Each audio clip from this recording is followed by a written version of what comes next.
कहानी की शुरुआत में ही हमें मेन कैरेक्टर को दिखाया जाता है जो उबासी मारते हुए कहने लगता है कि ऑफिस के जो वर्कर रहते हैं वो सही में कमाल के रहते हैं। मंडे के मॉर्निंग में इतनी एनर्जी रहती है उनके पास, पता नहीं क्या खाते हैं। मुझे तो 2 महीना हो चुका है काम पर, लेकिन मैं अभी तक भी एडजस्ट नहीं कर पाया। ये कहकर मेन कैरेक्टर अपने ऑफिस के लिए आगे की ओर बढ़ने लगता है। उतने में मेन कैरेक्टर के साइड पे लोगों को दिखाते हैं जो कुछ स्मेल करते हुए परेशान होकर उधर देखने लगते हैं और कहने लगते हैं सुबह सुबह इन लोगों को क्या हो गया है। उतने में हमारे मेन कैरेक्टर का भी ध्यान उस तरफ जाने लगता है। तो उस साइड हमें 3 बंदे को दिखाया जाता है जो हंस रहे थे और सिगरेट पी रहे होते हैं और कहने लगते हैं। उसमें से एक बंदा जो खड़ा रहता है वो कहने लगता है इस कमीने का कॉइन के अकाउंट को तो देखो, हा हा हा। ये सुनकर वो मोटा वाला बीच में जो बैठा हुआ होता है वो भी कहने लगता है हाँ धिक्कार है, 20% की कटौती, मैं तो गया काम से। तीसरे वाले बंदे को दिखाते हैं जो मोटू के बात पे हंसने लगता है और कहता है इसे तो वारन बफेट के दादाजी भी नहीं बचा सकते, लॉल। उस बंदे को हंसता हुआ देख के मोटू कहने लगता है हंस मत कमीने साले, अगर तुम सामान बेच नहीं सकते तो तुम्हें नुकसान ही होगा ना। मोटू की ये बात सुन के साइड में जो बैठा हुआ होता है वो बंदा हंसने लगता है और कहने लगता है तुम अभी भी इसे बेचोगे तो ऑफिस एम्प्लॉय के बराबर तुम्हें ही पेमेंट उतना ही मिलेगा। उस बंदे की बात सुन के मोटू कहने लगता है मंथली सैलरी, तुम किस देश के है बेवकूफ। उतने में हमें कुछ लोगों को दिखाते हैं जो उनके स्मोक करते धुएं से परेशान होकर उनके तरफ देखने लगते हैं और मन में कहते हैं स्टेशन के प्रवेश द्वार के ठीक बीचों बीच यह तो बहुत गंदी बात है। वहाँ पे दूसरा बंदा कहने लगता है काश मैं भी 5 साल छोटा होता, छी छी कॉइन के वजह से सारे बच्चे बर्बाद हो गए हैं। ऐसी बातें वो आपस में फुसफुसा रहे होते हैं। इन सब की बात अपना मेन कैरेक्टर सुनने के बाद उनकी तरफ देखता है और कहने लगता है कहते हैं कि 10 साल में तो लैंड भी बदल जाता है, लेकिन ऐसे मस्करे कभी अपनी हरकतें नहीं बदलते। उफ छोड़ो भी इसे, अभी पुलिस लोग देख लेंगे। वहाँ पे एक ओल्ड सिक्योरिटी वाला आता है और वो 3 बंदों से कहने लगता है कि एक्सक्यूज मी यंग मैन। ये बात सुन के ये 3 बदमाश भी उसी तरफ देख रहे होते हैं और अपनी सिगरेट पीते हुए कहने लगते हैं कि कौन है भाई। ओल्ड मैन सिक्योरिटी वाला कहता है इन लोगों से तुम्हारे सिगरेट का धुआं बगल वाले बिल्डिंग में जा रहा है, क्या तुम्हें वहाँ थोड़ा और आगे जाकर सिगरेट पीने में कोई आपत्ति है। ये तीनों बात ये छपरी सुन लेते हैं और उसमें से जो खड़ा रहता है वो बंदा हंसने लगता है और कहने लगता है अरे यार देखो ये क्या कह रहा है, ये तो सीधा सीधा हमें यहाँ से चले जाने के लिए कह रहा है। दूसरा वाला बंदा भी हंसते हुए कहने लगता है अरे यार ये तो बहुत मजेदार है। मोटू को दिखाते हैं जो अपने सर पे हाथ लगाता है और वो तो पहले से परेशान होता है, इसलिए वो कहने लगता है तुम हंसना बंद कर दो। उतने में वो मोटू गुस्से से ओल्ड मैन की तरफ देखता है और कहता है अरे तू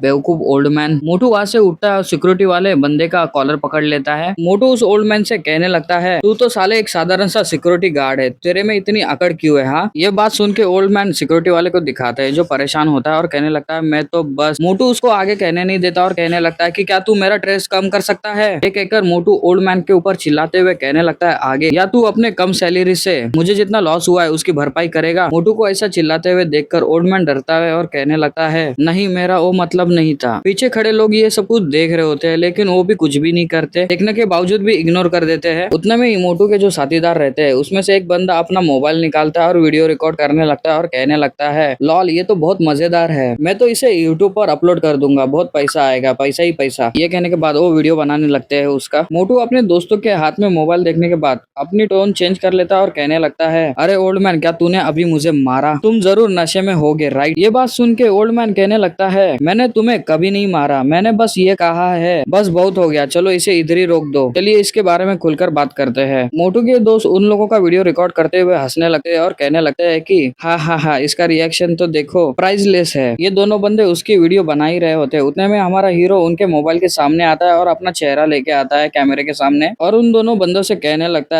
है तुम कुछ मजेदार फिल्म शूट कर रहे हो। जो वीडियो शूट कर रहे हो 2 बंदे अचानक से डर जाते हैं अपने हीरो को देखते हुए और कहने लगते हैं ओ शिट तुमने तो मुझे डरा ही दिया। दूसरा लड़का कहने लगता है आखिरकार तुम हो कौन। ये कहकर वो दोनों बंदे अपने हीरो के पास देखने लगते हैं। अपना हीरो भी उनके तरफ घूर के देखने लगता है। 2 बंदे मेन कैरेक्टर को देखने के बाद पता नहीं क्या होता है उससे सॉरी कहने लगते हैं और कहने लगता है कि ट्रबल करने के लिए हमें माफ कर दो। मोटू सॉरी शब्द सुनने के बाद वो अचानक से पीछे मुड़ता है और उनके तरफ देखने लगता है इन लोगों को क्या हो गया। जब वो पीछे देखता है तो देखता है उन दोनों बंदे ने अपने मेन कैरेक्टर के सामने अपना सर झुकाया होता है। अपना मेन कैरेक्टर कहने लगता है उन दोनों बंदों से तुम्हें किसी ओल्ड मैन के साथ ऐसा व्यवहार नहीं करना चाहिए राइट। मेन कैरेक्टर की ये बात सुन के वो दोनों बंदे अपने सर को झुकाते हुए कहने लगते हैं आपने सही कहा है, ओल्ड मैन की रिस्पेक्ट करो एंड जो वीक लोग है उन्हें प्रोटेक्ट करो, हमारा ट्रस्ट करो सर। जब ये मोटू देखता है हंसने लगता है उन दोनों को माफी मांगते हुए और कहता है उन लोगों से देखते हुए अरे तुम बेवकूफ, तुम्हारे क्या सर में गोली लगी है क्या, तुम लोग किसी तुच्छ सैलरी गुलाम के सामने अपना सर क्यों झुका रहे हो, लॉल तुम लोग बेवकूफ हो, हा हा हा। मोटू की ये बात सुन के वो उन दोनों बंदे को दिखाते हैं जो डरते हुए कहने लगते हैं साले मोटे चुप हो जा, तू साले मोटे इडियट है, ये कह के उसे वो शांत करवा रहे होते हैं। उतने में हमारे मेन कैरेक्टर को दिखाते हैं। मोटू की बात सुन के वो गुस्सा करते हुए कहता है कि क्या कहा गुलाम, कम सैलरी वाला, वेपर टैक्स 26 मिलियन वॉन एक साल में, विभिन्न टैक्स और कटौतियों के बाद monthly 1.96 million won home loan चला जाता है। मोटू ये बात सुन के उस गार्ड को छोड़ देता है और अपने मेन कैरेक्टर को आता हुआ देख रहा होता है और कहने लगता है हंसते हुए कि इस छोटे से पैसे के लिए तुम इतना बार्गेनिंग कर रहे हो। ये बात सुन के मेन कैरेक्टर उसके पास चलते हुए जाने लगता है और कहता है कि उस पैसे को अर्न करने के लिए कुछ लोग ऐसे भी है जो सुबह होने से पहले ही काम शुरू कर देते हैं, सिर्फ अपना गुजारा करने के लिए काफी मेहनत करते हैं। मेन कैरेक्टर की ये बात सुन के मोटू हंसते हुए कहता है मेन कैरेक्टर से, अरे तुम लोग गरीब, मैं तो एक हफ्ते में ही 2 मिलियन वॉन कमा लेता हूँ। मोटू आगे कुछ कह पाता या हंस पाता, उतने में ही अपना मेन कैरेक्टर उसके चेहरे को ही पकड़ लेता है अपने हाथों से और जोर से दबाने लगता है और गुस्सा करते हुए कहने लगता है भले ये 2 मिलियन वॉन क्यों ना हो। ये कहकर गुस्से में मोटू का चेहरा दबा देता है और जोर से अपना हीरो गुस्से में उसे ग्राउंड पर पटक देता है और कहने लगता है तुम्हारे जैसे कीड़े द्वारा कमाया गया मनी, इसका मूल्य उतना नहीं है। ये कहने के बाद अपना मेन कैरेक्टर अपने हाथों को पीछे हटा लेता है उसके मुंह से। मोटू को दिखाते हैं तो दर्द में चिल्ला रहा होता है। मोटू का जो साथीदार होता है मोटू की ऐसी हालत देखने के बाद वो भी हैरान होता है और कहने लगता है मुझसे गलती होने की कोई गुंजाइश नहीं है। उसके कपड़े और उसके बाल उस समय से बिल्कुल अलग है, लेकिन वो मोमेंट डेफिनेटली वो वही है। उतने में मेन कैरेक्टर को दिखाते हैं जो मोटू के सामने बैठा हुआ रहता है और कहने लगता है मोटू से, मुझे गलत मत समझो, मैंने तुम्हें इसलिए नहीं मारा क्योंकि तुमने मेरे सैलरी को कम करने का आका है। मोटू जो रहता है वो दर्द में रहता है और ये बात सुनने के बाद भी वो कराते हुए कहने लगता है आई एम सॉरी। ये बात सुन के मेन कैरेक्टर कहने लगता है मैंने तुम्हें इसलिए मारा क्योंकि तुमने मेरे लेबर के वैल्यू को नजरअंदाज कर दिया। ये कहते ही राइटर अपने मेन कैरेक्टर के बारे में बताने लगता है 10 साल पहले 18 साल की उम्र में उसने पूरे देश पर विजय प्राप्त कर ली और तो वायलन के पीक लेवल्स पे खड़ा रहा। उतने में अपना मेन कैरेक्टर अपने हाथ के ऊपर देखता है तो कहने लगता है चिल्लाते हुए, अरे बाप रे, मेरे कपड़े पे तो खून लगा है, मैंने तो इसे कल ही धोया था, मैं तो ऐसे हालत में ऑफिस कैसे जाऊंगा।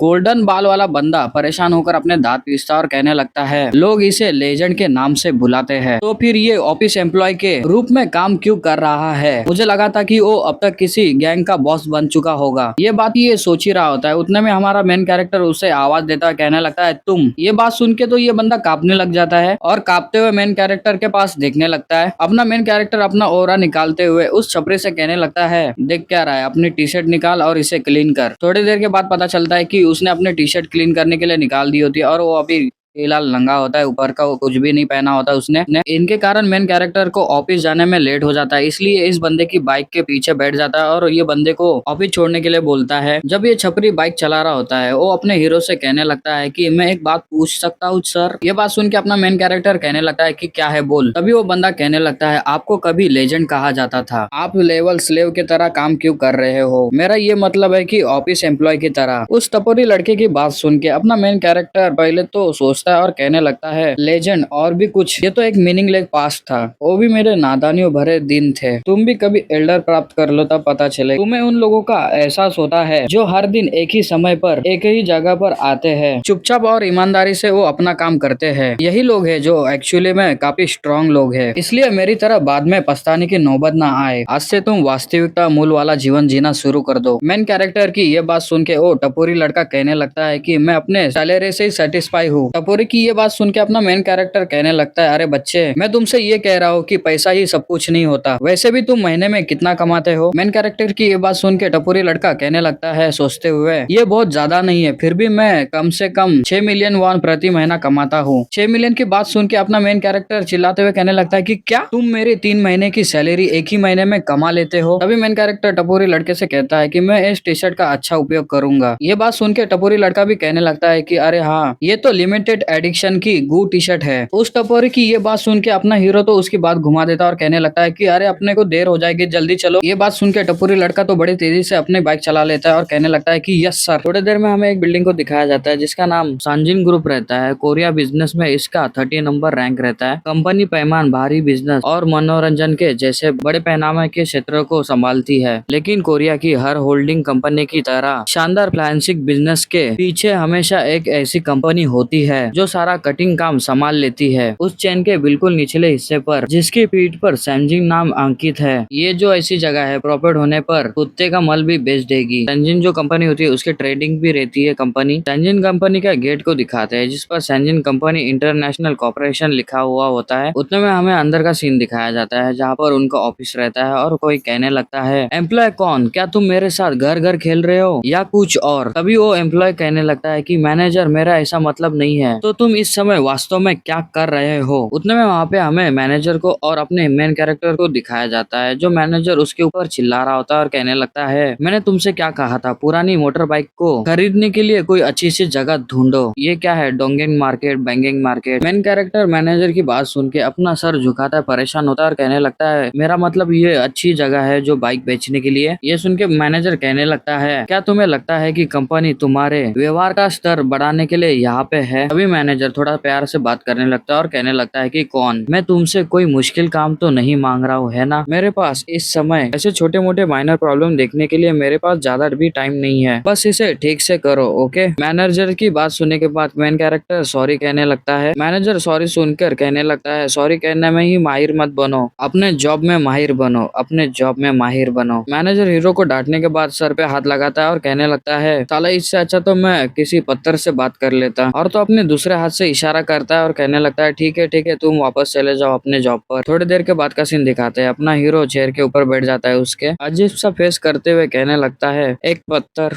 क्या एक पत्थर, मैं एक पत्थर हूँ। हमारा हीरो ये सोच ही रहा होता है, उसके बगल में एक खूबसूरत लड़की बैठी हुई होती है और उसका नाटक देखने के बाद वो कहने लगती है, मैनेजर आज कुछ चिड़चिड़े है तो तुम इसे अपने ऊपर हावी मत होने देना। ये बात सुन के मेन कैरेक्टर उसके पास देखने लगता है, रोने लगता है, अपसेट होता है और कहने लगता है, मिंजी। उतने में मिस मिंजी आगे कहती है, अगर तुम ऐसे ही छोटी मोटी टिप्पणी से स्ट्रेस लेने लगते हो तो तुम किसी भी कंपनी में ज्यादा समय टिक नहीं पाओगे। ये सुन के अपना हीरो मिंजी से कहता है, ओ इंसान जो हमेशा बेकार राय रखता है। ये सुन के मिंजी कहने लगती है, मुझे लगता है कि यही एक मैनेजर का भार होता है। आज सुबह मुंजिंग शिपिंग ने ओवरसेस फेड इशू पर उसे जमकर फटकार लगाई है। मैनेजर को दिखाते हैं जो टेंशन में अपने सर के ऊपर हाथ लगाते हुए सांस छोड़ रहा होता है बाहर। उतने में ही ऑफिस के गेट के ऊपर कोई तो एक बंदा आता है और ऑफिस के गेट के ऊपर लात मारता है जोर से। गेट को खोलने के बाद वो ऑफिस के अंदर आता है और जोर से चिल्लाने लगता है कि कहाँ पे है मैनेजर किम। ये बंदा चलते हुए अंदर आता है, ये मिंजिंग शिपिंग का डायरेक्टर चोई सेकुन है। डायरेक्टर चोई आगे की ओर बढ़ने लगता है, उतने में उसका आवाज सुनने के बाद दौड़ा दौड़ा चला आता है मैनेजर। मैनेजर डायरेक्टर चोई को देखने के बाद हैरान होता है, उसके पास आता है। मैनेजर कहने लगता है, ओ हाँ डायरेक्टर चोई सर, आप यहाँ पे किस लिए आए हो। ये सुन के डायरेक्टर चोई कहने लगता है कि मैं किस लिए आया हूँ, माय एस, मैं यहाँ पे धुलाई शुल्क पर पूर्ण विचार करने आया हूँ मैनेजर किम। मैनेजर किम चोई को इतना गुस्से में देखकर कहने लगते हैं, चलिए आइए पहले बैठकर बात करते हैं। डायरेक्टर चोई ये सुनकर कहने लगता है कि बस बहुत हो गया, मुझे कॉन्ट्रैक्ट को दिखाओ। वही अपना हीरो मिंजी से कहने लगता है कि आखिरकार ये बंदा है कौन। मिस मिंजी धीरे से अपने हीरो को बताने लगती है, ये मिंजिंग शिपिंग के डायरेक्टर चोई है। प्रेसिडेंट चोई बेहोश होने के बाद से वो उनकी जगह पर सब कुछ संभालता है।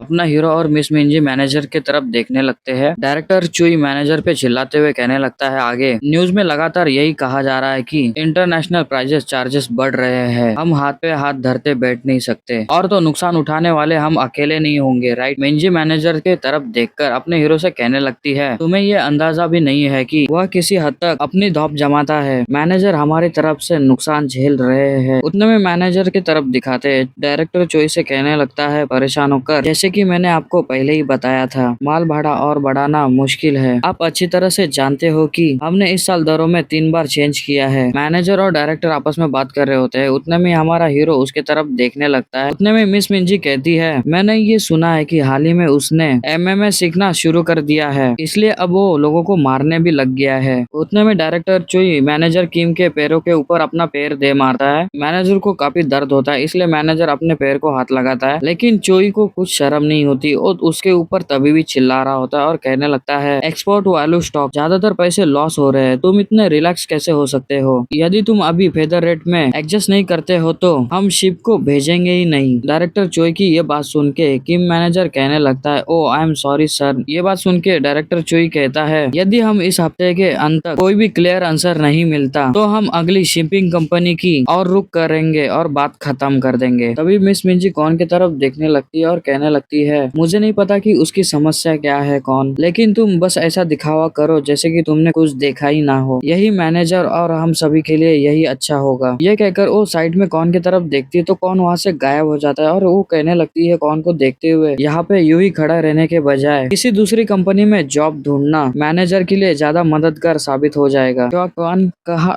अरे तुम कहाँ पे हो, तुम कहाँ गायब हो गए, मैं किससे बात कर रही हूँ। ये कौन को देखने में व्यस्त है। उतने में दूसरे साइड हमें दिखाते हैं डायरेक्टर चुई एक फाइल पड़े पेपर को उठाने लगता है अपने हाथों से और कहता है, यदि तुम ये नहीं चाहते हो कि हम संबंध तोड़ दे, अब से तुम्हें ठीक से व्यवहार करना शुरू कर देना चाहिए। ये कहकर अपने हाथ में जो पेपर था उसके ऊपर अटैक करने लगता है मैनेजर किम के ऊपर। मैनेजर ये देख के अपने गर्दन को नीचे झुकाते हुए अपने दांत पीसने लगता है। गरीब और गरीब की चूचिया हमेशा दबाई जाती है। वो अटैक मैनेजर किम तक पहुंचने वाला होता है, उतने में ही डायरेक्टर चोई का हाथ कोई पकड़ लेता है। जिसने डायरेक्टर चोई का हाथ पकड़ा रहता है वो और कोई नहीं अपना हीरो रहता है। उतने में डायरेक्टर चोई अपने हाथ को पकड़ता हुआ देखकर अपने हीरो के पास देखता है और कहने लगता है, ओ तुम खुद को समझते क्या हो। अपने हीरो ने डायरेक्टर का हाथ पकड़ लिया होता है और वो कहने लगता है, ये डॉक्यूमेंट काफी इंपॉर्टेंट है, इसे किसी दूसरे पेपर के साथ मिक्स नहीं किया जा सकता। ये बात सुन के डायरेक्टर चोई उस डॉक्यूमेंट को छोड़ देता है और उसकी तरफ स्माइल करते हुए कहने लगता है, तुम बहुत फनी हो, ये जानते हो ना। तुम कुछ बोलने से पहले क्या तुम मुझे जानते भी हो। ये सुन के अपना मेन हीरो कहने लगता है, मिंजिंग शिंपिंग। चोई ये सुन के कहने लगता है, मिंजिंग शिंपिंग लॉल, देखो ये बच्चा काफी इंटरेस्टिंग है। ये कहने के बाद डायरेक्टर चोई अपने हीरो के माथे के ऊपर अपने हाथों से फ्लिक करते हैं उंगलियां और आगे कहने लगता है, सुन तुझ जैसे मामूली एम्प्लॉय, मुझे तो तुझसे बात करने की जरूरत भी नहीं है, सुना समझ गया। डायरेक्टर चोई की ये बात सुन के अपना मेन कैरेक्टर को तो गुस्सा आता है। चोई अपने दांत दिखाते हुए हंसते हुए गुस्से में कहने लगता है, ये कंपनी तुझे बेसिक बातें भी नहीं सिखाती। जब तुम किसी से पहली बार मिलते पहले तो उसे रिस्पेक्ट दो। ये कहकर डायरेक्टर चोई अपने हीरो के पैर के ऊपर अपनी किक मारता है और कहता है, आगे तुम्हें तो ठीक से रिस्पेक्ट दिखाना भी नहीं आता। ये कहकर जोर से किक मार देता है अपने मेन हीरो के ऊपर। जैसे चोई की किक पड़ती है अपना मेन कैरेक्टर अपने पाँव लेके ग्राउंड पर बैठ जाता है, उसे काफी दर्द हो रहा होता है। चोई उसके पास देखकर कहने लगता है, पहली बार तुम किसी ऐसे बंदे से मिल रहे हो है ना। डायरेक्टर की चोई की ये बात सुन के अपना हीरो गुस्से में आता है और उसकी तरफ गुस्से से देख रहा होता है। मेन कैरेक्टर को घूरता हुआ देख के डायरेक्टर चोई कहने लगता है, तू क्या मुझे घूर रहा है बेवकूफ इडियट। ये बात सुन के अपना मेन कैरेक्टर उसे सबक सिखाने के लिए खड़ा होने लगता है। उतने में ही वहाँ पे मैनेजर अपने मेन कैरेक्टर के शोल्डर पे हाथ रख देता है और सामने के तरफ डायरेक्टर से कहने लगता है, आई एम सॉरी, ट्रबल खड़ा करने के लिए डायरेक्टर चोई, हम फेदर रेड के मुद्दे पर दोबारा रिव्यू करेंगे और जितने जल्दी हो सके आपसे संपर्क करेंगे। मैनेजर सिचुएशन को हैंडल करने लगता है। अपना ये हीरो देखकर परेशान होता है और कहने लगता है, मैनेजर। तभी मैनेजर चोई के सामने अपना सर झुकाता है और कहने लगता है, प्लीज अपने ट्रिप पे संभाल के जाइए डायरेक्टर चोई। मैनेजर की बातें सुनने के बाद डायरेक्टर चोई वहाँ से जाने लगता है। थोड़ी देर के बाद सीन शिफ्ट होता है। हमें बिल्डिंग के टेरिस का सीन दिखाते हैं जहाँ पर मैनेजर और मेन कैरेक्टर खड़े रहते हैं। उतने में मैनेजर कहने लगता है मेन कैरेक्टर से, क्या तुम स्मोक करोगे। बात सुन के अपना मेन कैरेक्टर कहने लगता है, मैंने तो पहले 10 साल पहले ही इसे छोड़ दिया है। ये बात सुन के मैनेजर कहने लगता है, क्या तुम 28 साल के नहीं हो, क्या तुम जानते हो कंपनी में तुम्हें हायर क्यों किया है। ये बात सुन के अपना मेन कैरेक्टर परेशान होकर स्माइल करने लगता है और कहने लगता है, मेरे पैसिव रिजेक्शन के वजह से। मेन कैरेक्टर की ये बात सुन के मैनेजर सुट्टा मारते हुए कहने लगता है, वेरी फनी, तुम्हारे पास ग्रेड और मोटरसाइकिल लाइसेंस ही है ना। ये कहकर वो सिगरेट का धुआं बाहर छोड़ने लगता है और अपने मेन कैरेक्टर के पास देखता है और कहने लगता है, तुम्हारी आईज, तुम्हारी आंखें, जब मैंने तुम्हें पहली बार देखा था मैंने उस समय तुम्हारी आंखों में कुछ रियल देखा था। मुझे ये महसूस हो रहा था कि तुम वास्तव में यहाँ पे कुछ हासिल करना चाहते हो। मैनेजर की ये बात सुन के अपना हीरो तो हैरान होके उनके तरफ देखने लगता है। तभी मैनेजर आगे कहने लगता है, लेकिन क्लोन, अगर तुम्हें कॉर्पोरेशन जीवन में टिके रहना है तो तुम्हें एक बात याद रखनी होगी, ये दुनिया ऐसे लोगों से भरी पड़ी है जिसमें तुम रीजन नहीं दे सकते, भले ही ये अनफेयर क्यों ना हो और अनिश्चित हो। कई बार एक ऑफिस वर्कर का भाग्य यही होता है कि वो अपना स्वाभिमान निगल ले और अपना सर नीचे के तरफ झुका ले। ये कहने के बाद मैनेजर अपने हीरो के कंधे के ऊपर हाथ लगाता है और कहने लगता है, आगे तो फिर अगर तुम्हें कभी फिर ऐसा कुछ देखने के लिए मिले तो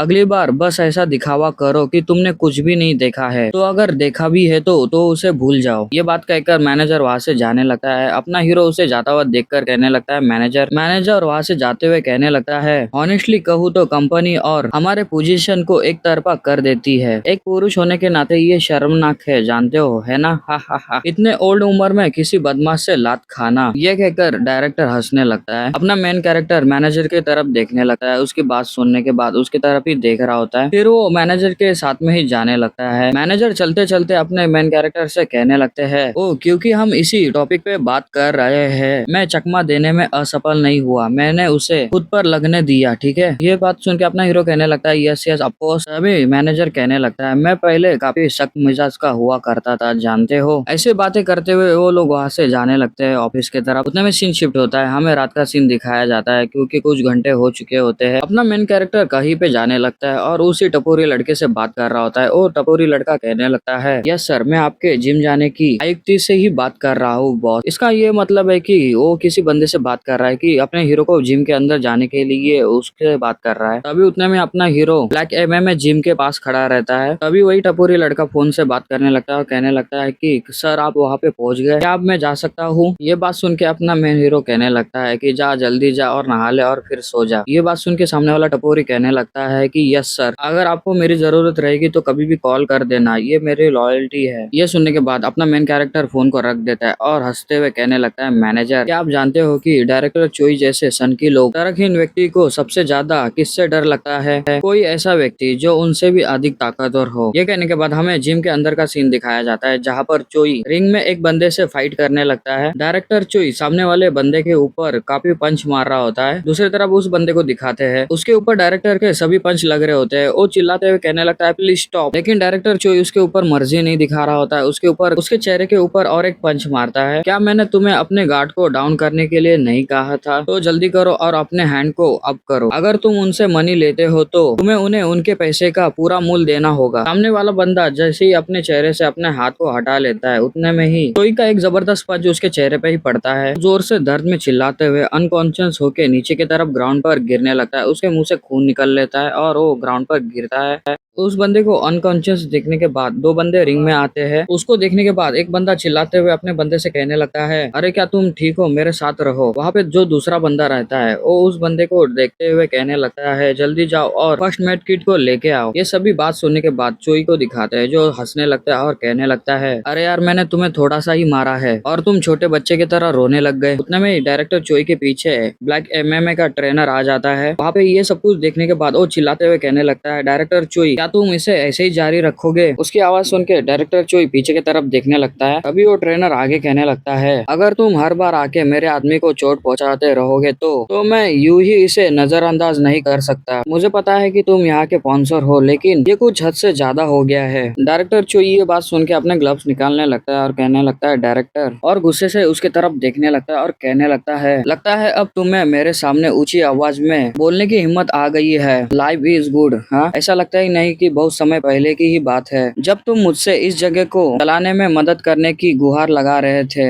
ये बात सुन के वो ट्रेनर परेशान होकर अपने दांत पीसता और कहने लगता है, मतलब मैं जो कह रहा हूँ ये है कि ट्रेनर आगे कुछ कह पाता, उतने में ही चोई पैसे से भरा लिफाफा उसके तरफ कर देता है और हंसते हुए कहने लगता है, जाओ अपने दोस्तों के साथ बढ़िया सा डिनर कर लेना, जल्दी करो इसे ले लो, मेरे बाहें दुख रही है। जब ये ट्रेनी देखता है पैसे भरा लिफाफा, उससे तो गुस्सा आ रहा होता है पर वो अपने गुस्से को मुंह में ही दबा लेता है। ये पैसा ले नहीं रहा होता है, इसलिए डायरेक्टर चोई कहने लगता है, या फिर तुम ये कहना चाहते हो कि तुम्हें और भी चाहिए? वाह डायरेक्टर, तुम तो बड़े ही माहिर धुरंधर बन गए हो। अब तो तुम्हारा सारा ध्यान पैसे पे ही है। अगर तुम इसे 5 सेकंड में नहीं लेते हो तो मैं इसे वापस रख दूं? डायरेक्टर चोई उस बंदे से बात कर ही रहा होता है। उतने में हमारा हीरो भी ये सुन लेता है और कहने लगता है, अरे बाबा थोड़ा सा रुको, मैं यहाँ पे 1 महीने के लिए साइन अप करने आया हूँ। अपने हीरो की बात सुन के वो ट्रेनी कहने लगता है कि yes yes of course. Director Choi भी अपने हीरो की तरफ देखने लगता है और स्माइल करते हुए कहने लगता है जोर से चिल्लाते हुए, अरे तुम तो किम के छोटे चमचे हो, है ना? अपना हीरो ये बात सुन के अपनी टाई को ढीला करता है और कहने लगता है, क्या हम अभी से ही स्पायरिंग मैच शुरू कर दे? उतने में हमें दूसरे सीन में दोनों को रिंग में ही दिखा देते हैं सीधा। डायरेक्टर चोई अपने ग्लव्स पहनते हुए कहने लगता है, आजकल लोगों के साथ यही समस्या है, हर किसी को लगता है कि उसकी सिचुएशन काफी कठिन है। मेरे जैसे समाज के लीडर को जिस तनाव का सामना करना पड़ता है उसकी तुलना में तुम्हारा जीवन कुछ भी नहीं है। इसलिए जब कोई बेवकूफ बदमाश बदमाश मुझ पर चढ़ने की कोशिश करता है, मुझे इससे बहुत गुस्सा आ जाता है। ये कहकर डायरेक्टर चोई उसके तरफ देखता है और हंसने लगता है। फिजिकली कोई ऐसा बच्चा जिसके पास पैसा ना हो, कोई जान पहचान भी न हो, बस थोड़ी सी बची हुई इज्जत ही बची है। ये कहकर चोई हीरो के पास देखने लगता है। तभी हीरो अपना स्ट्रेच कर रहा होता है अपने बॉडी को। चोई उसको स्ट्रेच करता हुआ देख के वो भी अपने बॉडी को स्ट्रेच करने लगता है और हंसते हुए कहने लगता है, मेरे सामने पहाड़ बनने की कोशिश कर रहे हो, तुम्हें तो बहुत गुस्सा आया होगा है ना, तभी तो तुम इतने दूर आए हो, या फिर मैनेजर किम का बदला लेने आए हो। अपने हीरो को दिखाते हैं वो कुछ ज्यादा ही बोल रहा होता है, इसलिए वो कहने लगता है, अरे यार तू तो ज्यादा ही कुछ बोल रहा है, तुम मेरे कोई फ्रेंड नहीं हो। ये बात सुन के डायरेक्टर चो स्माइल करते हुए बड़े तेजी से उसके ऊपर अटैक करने के लिए अपना पंच आगे की तरफ करने लगता है। कहने लगता है, इस कमीने बास्टर्ड का मुंह कितना बड़ा है लॉल, इस बार तुम सिर्फ एक लात से ही नहीं बचोगे। ये कहने के बाद डायरेक्टर चो उसके ऊपर एक पंच मारता है, लेकिन अपना हीरो उसको पंच का आता हुआ देख के उसे डॉज कर लेता है पीछे हटकर, और तो चोई से कहने लगता है, तुम लोगों को पीटने के बाद पैसे देते हो, तो ऐसा तुम्हें लगता है कि वो पावर एक्चुअली में तुम्हारी है ना। ये बात सुन के डायरेक्टर चोई गुस्सा करने लगता है और अपने हाथ को पीछे की तरफ स्विंग करते हुए उसके ऊपर अटैक करता है और कहता है, मैं तुम्हें मार डालूंगा। अपना हीरो उसके अटैक को आता हुआ देखता है और नीचे की तरफ झुकते हुए अपना एक पंच बनाता है। डायरेक्टर चोई से कहने लगता है, तुम मेरी हर बात का नजरअंदाज कर रहे हो, लगता है तुम्हारे बारे में मेरा अनुमान सही था, सच में तुम्हारे कोई दोस्त नहीं है। ये कहकर अपना हीरो डायरेक्टर चोई के ऊपर एक पंच मारने लगता है। चोई अपने हीरो का पंच आता हुआ देख के हैरान होता है और हंसने लगता है और कहने लगता है कि क्या तुम श्योर हो इस बारे में, अगर तुम वो पंच मुझे मारोगे तो तुम्हें ये पता ही होगा कि तुम उस कंपनी में काम नहीं करोगे। ये बात सुन के अपना मेन कैरेक्टर गुस्सा करता है, अपना पंच बनाता है और एक जोर से पंच उसके ठुड्डी पे दे मारता है। पंच का इफेक्ट काफी तगड़ा होता है। डायरेक्टर चोई भी काफी हैरान होता है। दांतों को गार्ड करने के लिए एक पट्टी आता है, वो भी उसके मुंह से निकल जाता है। ये देखकर वो काफी हैरान होता है। अपना मेन कैरेक्टर डेविल से स्माइल करने लगता है और कहने लगता है कि यस, मैं ये जानता हूँ, अगर मुझे उससे डर लगता तो फिर भी मैं इस प्लेस पे आता ही क्यों। ये कहकर मेन कैरेक्टर अपना पंच बनाता है, स्माइल करते हुए उसके तरफ बढ़ने लगता है तेजी से उसे मारने के लिए। मेन कैरेक्टर का पंच डायरेक्टर चोई के पास बढ़ने लगता है आगे की ओर। डायरेक्टर चोई उसके पंच को आता हुआ देखकर हैरान होता है, लेकिन मेन कैरेक्टर का पंच डायरेक्टर चोई के फेस के सामने ही रुक जाता है। जैसा डायरेक्टर चोई ने पहले किया था वैसे ही अपना हीरो डायरेक्टर चोई के माथे के ऊपर क्लिक करता है अपना उंगली। डायरेक्टर चोई के माथे के ऊपर उसकी उंगली लगती है, वो चिल्लाने लग जाता है और गुस्सा करता है। डायरेक्टर चोई अपने माथे को पकड़ के चिल्ला रहा होता है। ये देखकर मेन कैरेक्टर हंसते हुए कहता है, लॉल, इस बदमाश को तो देखो, ये डर गया है, अगर मैंने इसको 2-3 बार और भी क्लिक मार दिया तो ये शायद ये अपनी पैंट ही गीली कर देगा। तभी अपना मेन कैरेक्टर उसके पास देखने लगता है और सीरियस होके कहने लगता है मन में, मैं कंपनी को नुकसान नहीं पहुंचा सकता हूँ, इसलिए मैं उसे जितना हो सके उतना प्रोक करूंगा। चोई की तरफ दिखाते जो अपने सर के ऊपर हाथ लगाते हुए गुस्से में रहता है, दांत पीसता है और कहने लगता है, तू कमीना कहीं का, तुम्हारी हिम्मत कैसे हुई मुझसे खिलवाड़ करने की, आज तू मरेगा मेरे हाथों से। ये कहकर डायरेक्टर चोई चिल्लाते हुए उसके ऊपर पंच मारने के लिए आगे की ओर बढ़ने लगता है उसके तरफ। डायरेक्टर चोई का पंच सीधा अपने मेन कैरेक्टर के चेहरे पे लगता है, वो भी जोर से। ये पंच देखकर बाहर के साइड में जो लोग खड़े रहते हैं, ये देखने के बाद उनका मुंह खुला का खुला रहता है और वो हैरान परेशान रहते हैं। उतने में रिंग के अंदर का सीन दिखाते हैं। डायरेक्टर का पंच मेन कैरेक्टर के चेहरे पे ही लगा रहता है। तभी अपना मेन कैरेक्टर कहने लगता है उसे देखने के बाद, क्या तुम सचमुच ऐसा दिखावा कर रहे थे कि तुम्हारी फिस्ट इतनी ताकतवर है कि एक नाक बहने वाले बच्चे को भी डर ना लगे। मेन कैरेक्टर की ये बात सुन के चोई को तो बहुत गुस्सा आता है और कहने लगता है मन में, ये बास्टर्ड कमीना कहीं का। ये कहने के बाद डायरेक्टर चोई अपना पंच लेता है और उसके ऊपर मारने के लिए आगे की ओर बढ़ने लगता है और एक पंच चोई को आता हुआ देख के मेन कैरेक्टर कहता है चोई से, तुम कुछ भी करने से बहुत डरते हो। ये बात सुन के तो चोई अपना पंच बनाता है और कहने लगता है, तू साले मुंह बंद कर अपना। ये कहकर डायरेक्टर चोई एक पंच मेन कैरेक्टर के ऊपर मारता है, लेकिन अपना मेन कैरेक्टर उसके पंच को आता हुआ देखता है और उसको पकड़ लेता है अपना हाथों से, और तो चोई की तरफ गुस्से से देखता है और कहने लगता है, चल भाई एक डील करते हैं, अब से मैं चाहे कुछ भी करूं, तुम इस वजह से कंपनी को किसी भी तरह का नुकसान नहीं होने दोगे। मेन कैरेक्टर की ये बात सुन के डायरेक्टर चोई हंसने लगता है और कहता है, तुम तो ऐसे बर्ताव कर रहे थे जैसे नौकरी छोड़ दोगे, लेकिन लगता है तुम्हें भी अभी भी कंपनी की परवाह है, राइट? ठीक है, मैं तुम्हें प्रॉमिस करता हूँ। ये कहकर डायरेक्टर चोई अपने मेन कैरेक्टर का हाथ पकड़ लेता है और तो ऊपर की तरफ छलांग लगाता है और तो अपने मेन कैरेक्टर को लपेटने की कोशिश करता है, एक लॉक लगाने की। तभी डायरेक्टर चोई कहता है, तुम जितना चाहे उतना स्ट्रगल कर सकते हो। उसकी बात सुन के अपना मेन कैरेक्टर हैरान होता है और उसके पैतरे को देखने के बाद काफी हैरान हो जाता है। उतने में डायरेक्टर चोई ने पूरी तरह से उसको पकड़ लिया होता है अपने कैंची में। डायरेक्टर चोई इतना मजबूत से लॉक पकड़ा हुआ होता है, उसके शोल्डर और उसके हाथ काफी दर्द दे रहे होते हैं। डायरेक्टर चोई अपने लॉक को और जोर से दबाने लगता है और कहता है, मैंने तुमसे कहा था ना बास्टर्ड, इस बार तो एक लात से काम नहीं चलेगा, अब तुम चैन से खाना भी नहीं खा सकोगे। ये कहकर वो और भी जोर लगाने लगता है। दूसरे साइड से अपना हीरो भी स्ट्रगल करते हुए अपना जोर लगाने लगता है। तभी अपना मेन कैरेक्टर चोई से कहने लगता है, तुमने स्पष्ट रूप से प्रॉमिस किया था। ये बात सुन के डायरेक्टर चोई तो सदमे में होता है। वो कहने लगता है, अभी तक इसके मुंह से ब्लीडिंग क्यों नहीं हो गई। मेन कैरेक्टर होता है, वो कहता है कि तुमने कहा नहीं, अगली बार कंपनी पे उंगली भी मत उठाना। ये कहकर अपना मेन कैरेक्टर आगे की ओर बढ़ते हुए अपने बॉडी को फोर्स करते हुए अपने हाथों को पूरी ताकत लगा के अपने हाथों को आगे की ओर स्विंग करता है। डायरेक्टर चोई को रिंग के बीचों बीच पटक देता है। जैसे ग्राउंड पर डायरेक्टर चोई लगता है, उसके मुंह से खून निकलने लगता है। रिंग के बाहर खड़े हुए ट्रेनर और ट्रेनीज भी ये देखकर, ये मूव देखने के बाद वो काफी हैरान होते हैं और तो अपने मेन कैरेक्टर के पास देखने लगते हैं हैरान होकर। उतने में मेन कैरेक्टर को दिखाते हैं, जो डायरेक्टर चोई के सामने ही खड़ा रहता है, उसी ही देख रहा होता है। एक अटैक खाने के बाद डायरेक्टर चोई सीधा बेहोश हो चुका होता है। उतने में ही डायरेक्टर चोई को देखने के लिए वहाँ का ट्रेनर ऊपर की तरफ रिंग में आ जाता है और कहने लगता है, डायरेक्टर चोई है, डायरेक्टर चोई उठ जाओ। ट्रेनर देखता है कि उसके बात का कोई रिस्पॉन्स नहीं दे रहा है डायरेक्टर चोई, इसलिए वो अपने बंदों से कहने लगता है कि कॉल द एम्बुलेंस। अपना मेन कैरेक्टर उसी की तरफ ही देख रहा होता है। उस ट्रेनर से कहने लगता है, जब ये जागेगा तो उसको ये बात बता देना। एक व्यक्ति को अपने मुंह से निकले हुए शब्द पर नियंत्रण रखना चाहिए। ये कहने के बाद मेन कैरेक्टर अपने ग्लव्स को निकालने लगता है। उतने में जिम का ट्रेनर खड़ा रहता है, अपने हीरो के पास देखने लगता है और कहने लगता है, तुम वहाँ पे, अरे तुम हो कौन। उसको भी पता है कि ये मूव कितना खतरनाक है, जब कुछ गलती हुआ तो उसका हाथ ही टूट जाएगा, इसीलिए वो पूछने लगता है कि आखिर तुम हो कौन। ये बात सुनने के बाद अपना मेन कैरेक्टर कहने लगता है, मैं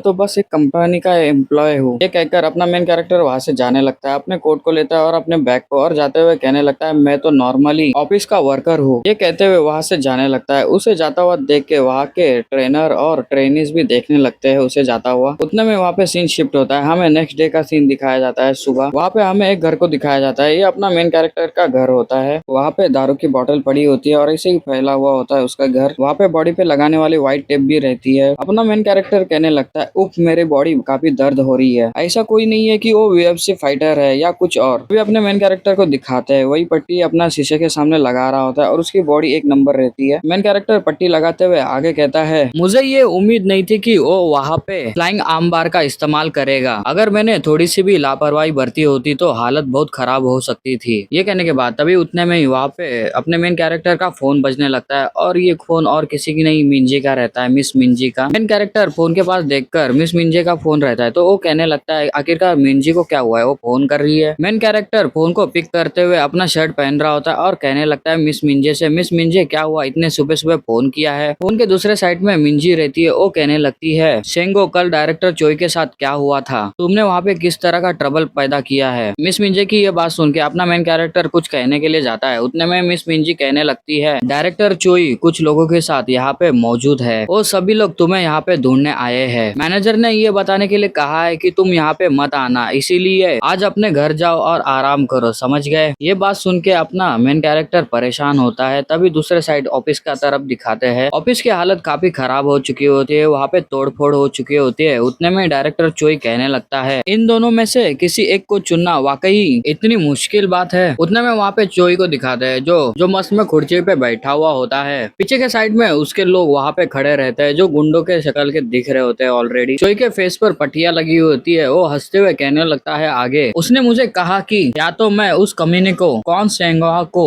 उसके सामने घसीट कर ले आऊं या फिर फेदर रेट को डबल कर दूं। ये सुनते ही वहाँ पे मैनेजर आता है और कहने लगता है डायरेक्टर चोई से, डायरेक्टर चोई क्या मैं पूछ सकता हूँ कि आप एम्प्लॉय कौन की तलाश क्यों कर रहे हो। ये सुनने के बाद डायरेक्टर चोई कहने लगता है, मैं उस बदमाश को आखिरी चांस देने का सोच रहा हूँ, जो कुछ हुआ है उसे सभी के लिए हम एक तरफ रख देते हैं। ये कहकर डायरेक्टर चोई अपने सीट से उठता है और कहता है आगे, अगर वो मेरे सामने घुटनों के बल बैठ जाए, वो बंदा अपना सर मेरे सामने झुकाए और वो प्रॉपर रिमोर्स मुझे दिखाए, मतलब इसका पछतावा हुआ है उसे ये दिखाए। ये कहकर वो एक डायरेक्शन में अपनी उंगली करता है और सामने की तरफ उंगली करते हुए दिखाता है और स्माइल करते हुए आगे कहता है, तो मैं ये ओरिजिनल कॉन्ट्रैक्ट टर्म्स का पालन करूंगा। ये कहकर डायरेक्टर चोई जिस डायरेक्शन पे उंगली करता है, सभी लोग उस डायरेक्शन में देखने लगे। मैनेजर चा और मिस मिंजी दोनों भी परेशान होकर पीछे की तरफ देखते हैं। तब सामने की तरफ दिखाते हैं, अपना हीरो भागते हुए भाग कर कंपनी में आया हुआ होता है और सांस ले रहा होता है लंबे लंबे। वो दोनों कौन को देखकर कहने लगते हैं, कौन अपने मेन कैरेक्टर के पास दिखाते हैं, जो इतनी तेजी से भागते हुए यहाँ पे पहुंच चुका होता है, इसलिए वो लंबे लंबे सांसें लेकर सामने की तरफ देखने लगता है। कौन पे वहाँ पे देखने के बाद वहाँ पे जो एम्प्लॉय रहते हैं वो कहने लगते हैं, आखिर यहाँ पे क्या हो रहा है, वो तो गैंगस्टर भी नहीं है, फिर भी वो इतनी हद तक क्यों जा रहा है। ये कहकर वो वो मेन कैरेक्टर के तरफ देखने लगते हैं, तभी मैनेजर चा को दिखाते हैं जो चोई के पास आता है और कहने लगता है, डायरेक्टर चोई, चाहे कुछ भी हुआ है पर आप इस तरह की मांग कैसे कर सकते हैं। तभी उतने में हमारा मेन कैरेक्टर कहने लगता है, ये इतना बचकाना है कि मैं इसे और अब नहीं देख सकता। मेन कैरेक्टर की ये बात सुनकर मैनेजर पीछे की तरफ देखने लगता है। उसके पास मेन कैरेक्टर होता है जो आगे की तरफ बढ़ते हुए गुस्से में होता है और कहने लगता है, डायरेक्टर चोई से, क्या कल तुमने मुझसे प्रॉमिस नहीं किया था कि तुम कंपनी को किसी भी प्रकार का नुकसान नहीं पहुंचाओगे। तभी डायरेक्टर चोई कहने लगता है कि क्या नुकसान, मैं तो यहाँ पे कॉन्ट्रैक्ट टर्म पर रिनेगोशिएट करने आया हूँ जिसके वजह से तुम्हारे कंपनी को बेनिफिट मिलेगा। ये बात सुन के मेन कैरेक्टर हंसने लगता है और कहने लगता है, ओ क्या तुम एक ही बार में नॉकआउट हो गए, क्या तुमने अपनी याददाश्त को खो दिया या कुछ और। ये कहकर मेन कैरेक्टर उन लोगों के बीच में से जाने लगता है डायरेक्टर चोई के पास। वहाँ पे जितने भी लोग खड़े थे मेन कैरेक्टर की बात सुनने के बाद वो अपने में गॉसिप करने लगते हैं और कहते हैं, क्या सच में उसने एक ही बार में उसको नॉकआउट कर दिया। तुम्हारा ये मतलब है कि तुम एक्चुअली में फाइट कर रहे थे जबकि तुमने इसका जिक्र किया है। तो मुझे लगता है डायरेक्टर चोई का चेहरा बुरी तरह से चोटिल है। मेन कैरेक्टर चलते हुए कहने लगता है डायरेक्टर चोई से, अच्छी तरह से हाँ, जितना तेज झटका जिसके वजह से तुम लगभग अपने पैंट में ही गीला कर देते, उसकी शॉर्ट टर्म मेमोरीज लॉस हो सकती है। मेन कैरेक्टर की ये बात सुन के डायरेक्टर चोई कहने लगता है, उससे मैंने अपने पैंट को गीला नहीं किया है, समझा। डायरेक्टर चोई की ये बात सुन के अपना बंदा देखता है कि वो गुस्सा कर रहा है और उसे प्रोवोक करने के लिए आगे के और उसके तरफ देखने लगता है और कहता है, ये क्या तुम्हें तो सब कुछ याद है, तो तुम छोटे बच्चों की तरह अपनी कहानी को क्यों बदल रहे हो, क्या तुम्हें थोड़ी सी भी शर्म नहीं आती। तभी वहाँ पे मैनेजर भी ये बात सुनते हैं और कहने लगते हैं, मैनेजर कौन आखिरकार तुम्हारे दोनों के बीच में हुआ क्या है। मैनेजर की बात सुन के डायरेक्टर चोई जो नीचे की तरफ देखकर अपना गुस्सा निकालता है और कहने लगता है, ये छोटा बंदा मेरे सामने घुटनों के बल नहीं बैठता जब तक वो मेरे पैरों के नीचे से रेंगते हुए नहीं जाएगा। ये कहकर वो चिल्लाते हुए सामने की तरफ देखने लगता है। उतने में ही अपना मेन कैरेक्टर नीचे ग्राउंड पर बैठ जाता है और उसके पैरों के बीच में से जाने लगता है और कहने लगता है, सबने ये सुना ही होगा, जब तक मैं इसके पैरों के बीच में से रेंगते हुए नहीं जाऊंगा तब तक ये ओरिजिनल कॉन्ट्रैक्ट का सम्मान करेगा। यही डायरेक्टर चोई का प्रॉमिस है। मेन कैरेक्टर को ऐसा करते हुए देखकर डायरेक्टर चोई तो हैरान होता है। मेन कैरेक्टर रेंगते हुए डायरेक्टर चोई के पैरों के नीचे से रेंगते हुए दूसरे तरफ चले जाता है। वहाँ पे साइड में जितने भी खड़े लोग रहते हैं वो अपने मेन कैरेक्टर के तरफ ही देख रहे होते हैं। डायरेक्टर चोई भी उसको ही देख रहा होता है पीछे मुड़कर। मेन कैरेक्टर दूसरी साइड निकलने के बाद वो हंसने लगता है और डायरेक्टर चोई के पास देखता है और कहने लगता है, मुझे भरोसा है कि इस बार तुम अपना प्रॉमिस को निभाओगे। एक बिजनेसमैन के लिए क्रेडिट इतनी ही इम्पोर्टेंट है जितनी की जान, है ना। मेन कैरेक्टर उसे और भी प्रोवोक करता है और कहने लगता है, आगे सही कहा ना डायरेक्टर चोई सेओक जिन। मेन कैरेक्टर की बात सुन के डायरेक्टर चोई अपने दांत पीसने लगता है, गुस्सा करते हुए उसके तरफ देखने लगता है। डायरेक्टर चोई उसे मन में गालियां दे रहा होता है, उसको मारने के लिए आगे की ओर बढ़ता है। तभी उतने में ही मैनेजर वहाँ पे आ जाते हैं। उसे शांत करने के लिए कहने लगते हैं, ओ डायरेक्टर चोई प्लीज जरा सा कृपया करके शांत हो जाइए और मेरे से बात कीजिए। ये कहते वक्त मैनेजर डायरेक्टर चोई का हाथ पकड़ लेता है। मैनेजर ने हाथ पकड़ लिया होता है डायरेक्टर चोई का, इसलिए डायरेक्टर चोई गुस्से में आकर उसे कहने लगता है, मेरे हाथ को छोड़ दो। ये कहते हुए उसको एक चमाट मार देता है मैनेजर को। वहाँ पे ऑफिस के स्टाफ रहते हैं और ये देखकर हैरान होते हैं। मिस मिंजी भी हैरान होती है ये देख, क्योंकि डायरेक्टर चोई ने मैनेजर को एक थप्पड़ मार दिया होता है उसके गालों के ऊपर। चोई आगे कहता है कि तुम क्या मरना चाहते हो, तुम मुझे कहाँ पे छू रहे हो कमीने। मैनेजर के तरफ दिखाते चाटा खाने के बाद वो कुछ भी नहीं कहता और शॉक में रहता है। मैनेजर की ऐसी हालत देख के अपना मेन कैरेक्टर गुस्सा करता है, उनके तरफ देखता है और उनकी बातों को याद करता है। मैनेजर वहाँ पे मेन कैरेक्टर से कहने लगते हैं, अगर तुम्हें फिर से कुछ ऐसा दिखे तो तुम ऐसा दिखावा करो कि तुमने इसे नहीं देखा, और तुमने भले ही उसे देखा भी हो तो उसे भूल जाओ। एक पुरुष होने के नाते यह काफी शर्मनाक जाना जाता है। हा हा हा, इतनी उम्र होने के बाद भी किसी बदमाश के हाथों मार खाना। मेन कैरेक्टर ये बात सोचकर अपने पंच को ग्राउंड पर मारता है और कहने लगता है, कुछ सीमाएं ऐसी होती है जिन्हें तुम्हें पार करना नहीं चाहिए था। पुरुष का एक प्राइड होता है, ये ऐसी चीज नहीं है जिसे तुम रोन सकते हो। ये कहकर अपना मेन कैरेक्टर उसके तरफ गुस्से से देखकर उठने लगता है। तभी उठने में मेन कैरेक्टर के पीछे से कोई एक बंदा उसके कंधे के ऊपर हाथ रखता है। जिस बंदे ने हाथ रखा हुआ होता है वो डायरेक्टर चोई के साथ में ही आया होता है। वो गुंडा वो बंदा अपने मेन कैरेक्टर से कहने लगता है, जब तुम्हारे एल्डर बात कर रहे हैं चुप रहना ही सबसे अच्छा तरीका है, तो अपनी सुरक्षा पे ध्यान रखो। उस बंदे की ये बात सुन के अपना मेन कैरेक्टर उसके हाथों के ऊपर अपना हाथ रखता है और कहता है, ठीक है, इस मूवमेंट से चाहे कुछ भी हो जाए तुम भी बस चुप रहो, नहीं तो इस तरह हो सकता है कम से कम तुम एक हाथ अपना सलामत तो रखो। ये कहकर मेन कैरेक्टर उस बंदे का हाथ ही मोड़ देता है। जैसे हाथ मोड़ता है उस बंदे की तो चीखें निकलती है। ओ भाई साहब तो जोर जोर से चिल्लाने लगता है, अरे मेरा हाथ मेरा हाथ। साइड में खड़ा डायरेक्टर चोई गुस्से में उसके तरफ उंगली करता है और कहने लगता है चिल्लाते हुए, उस कमीने बास्टर्ड को सबसे पहले उस कमीने बास्टर्ड को मार डालो और इसको यहीं पे पीस डालो। डायरेक्टर चोई की बात सुन के उसके जो बंदे रहते हैं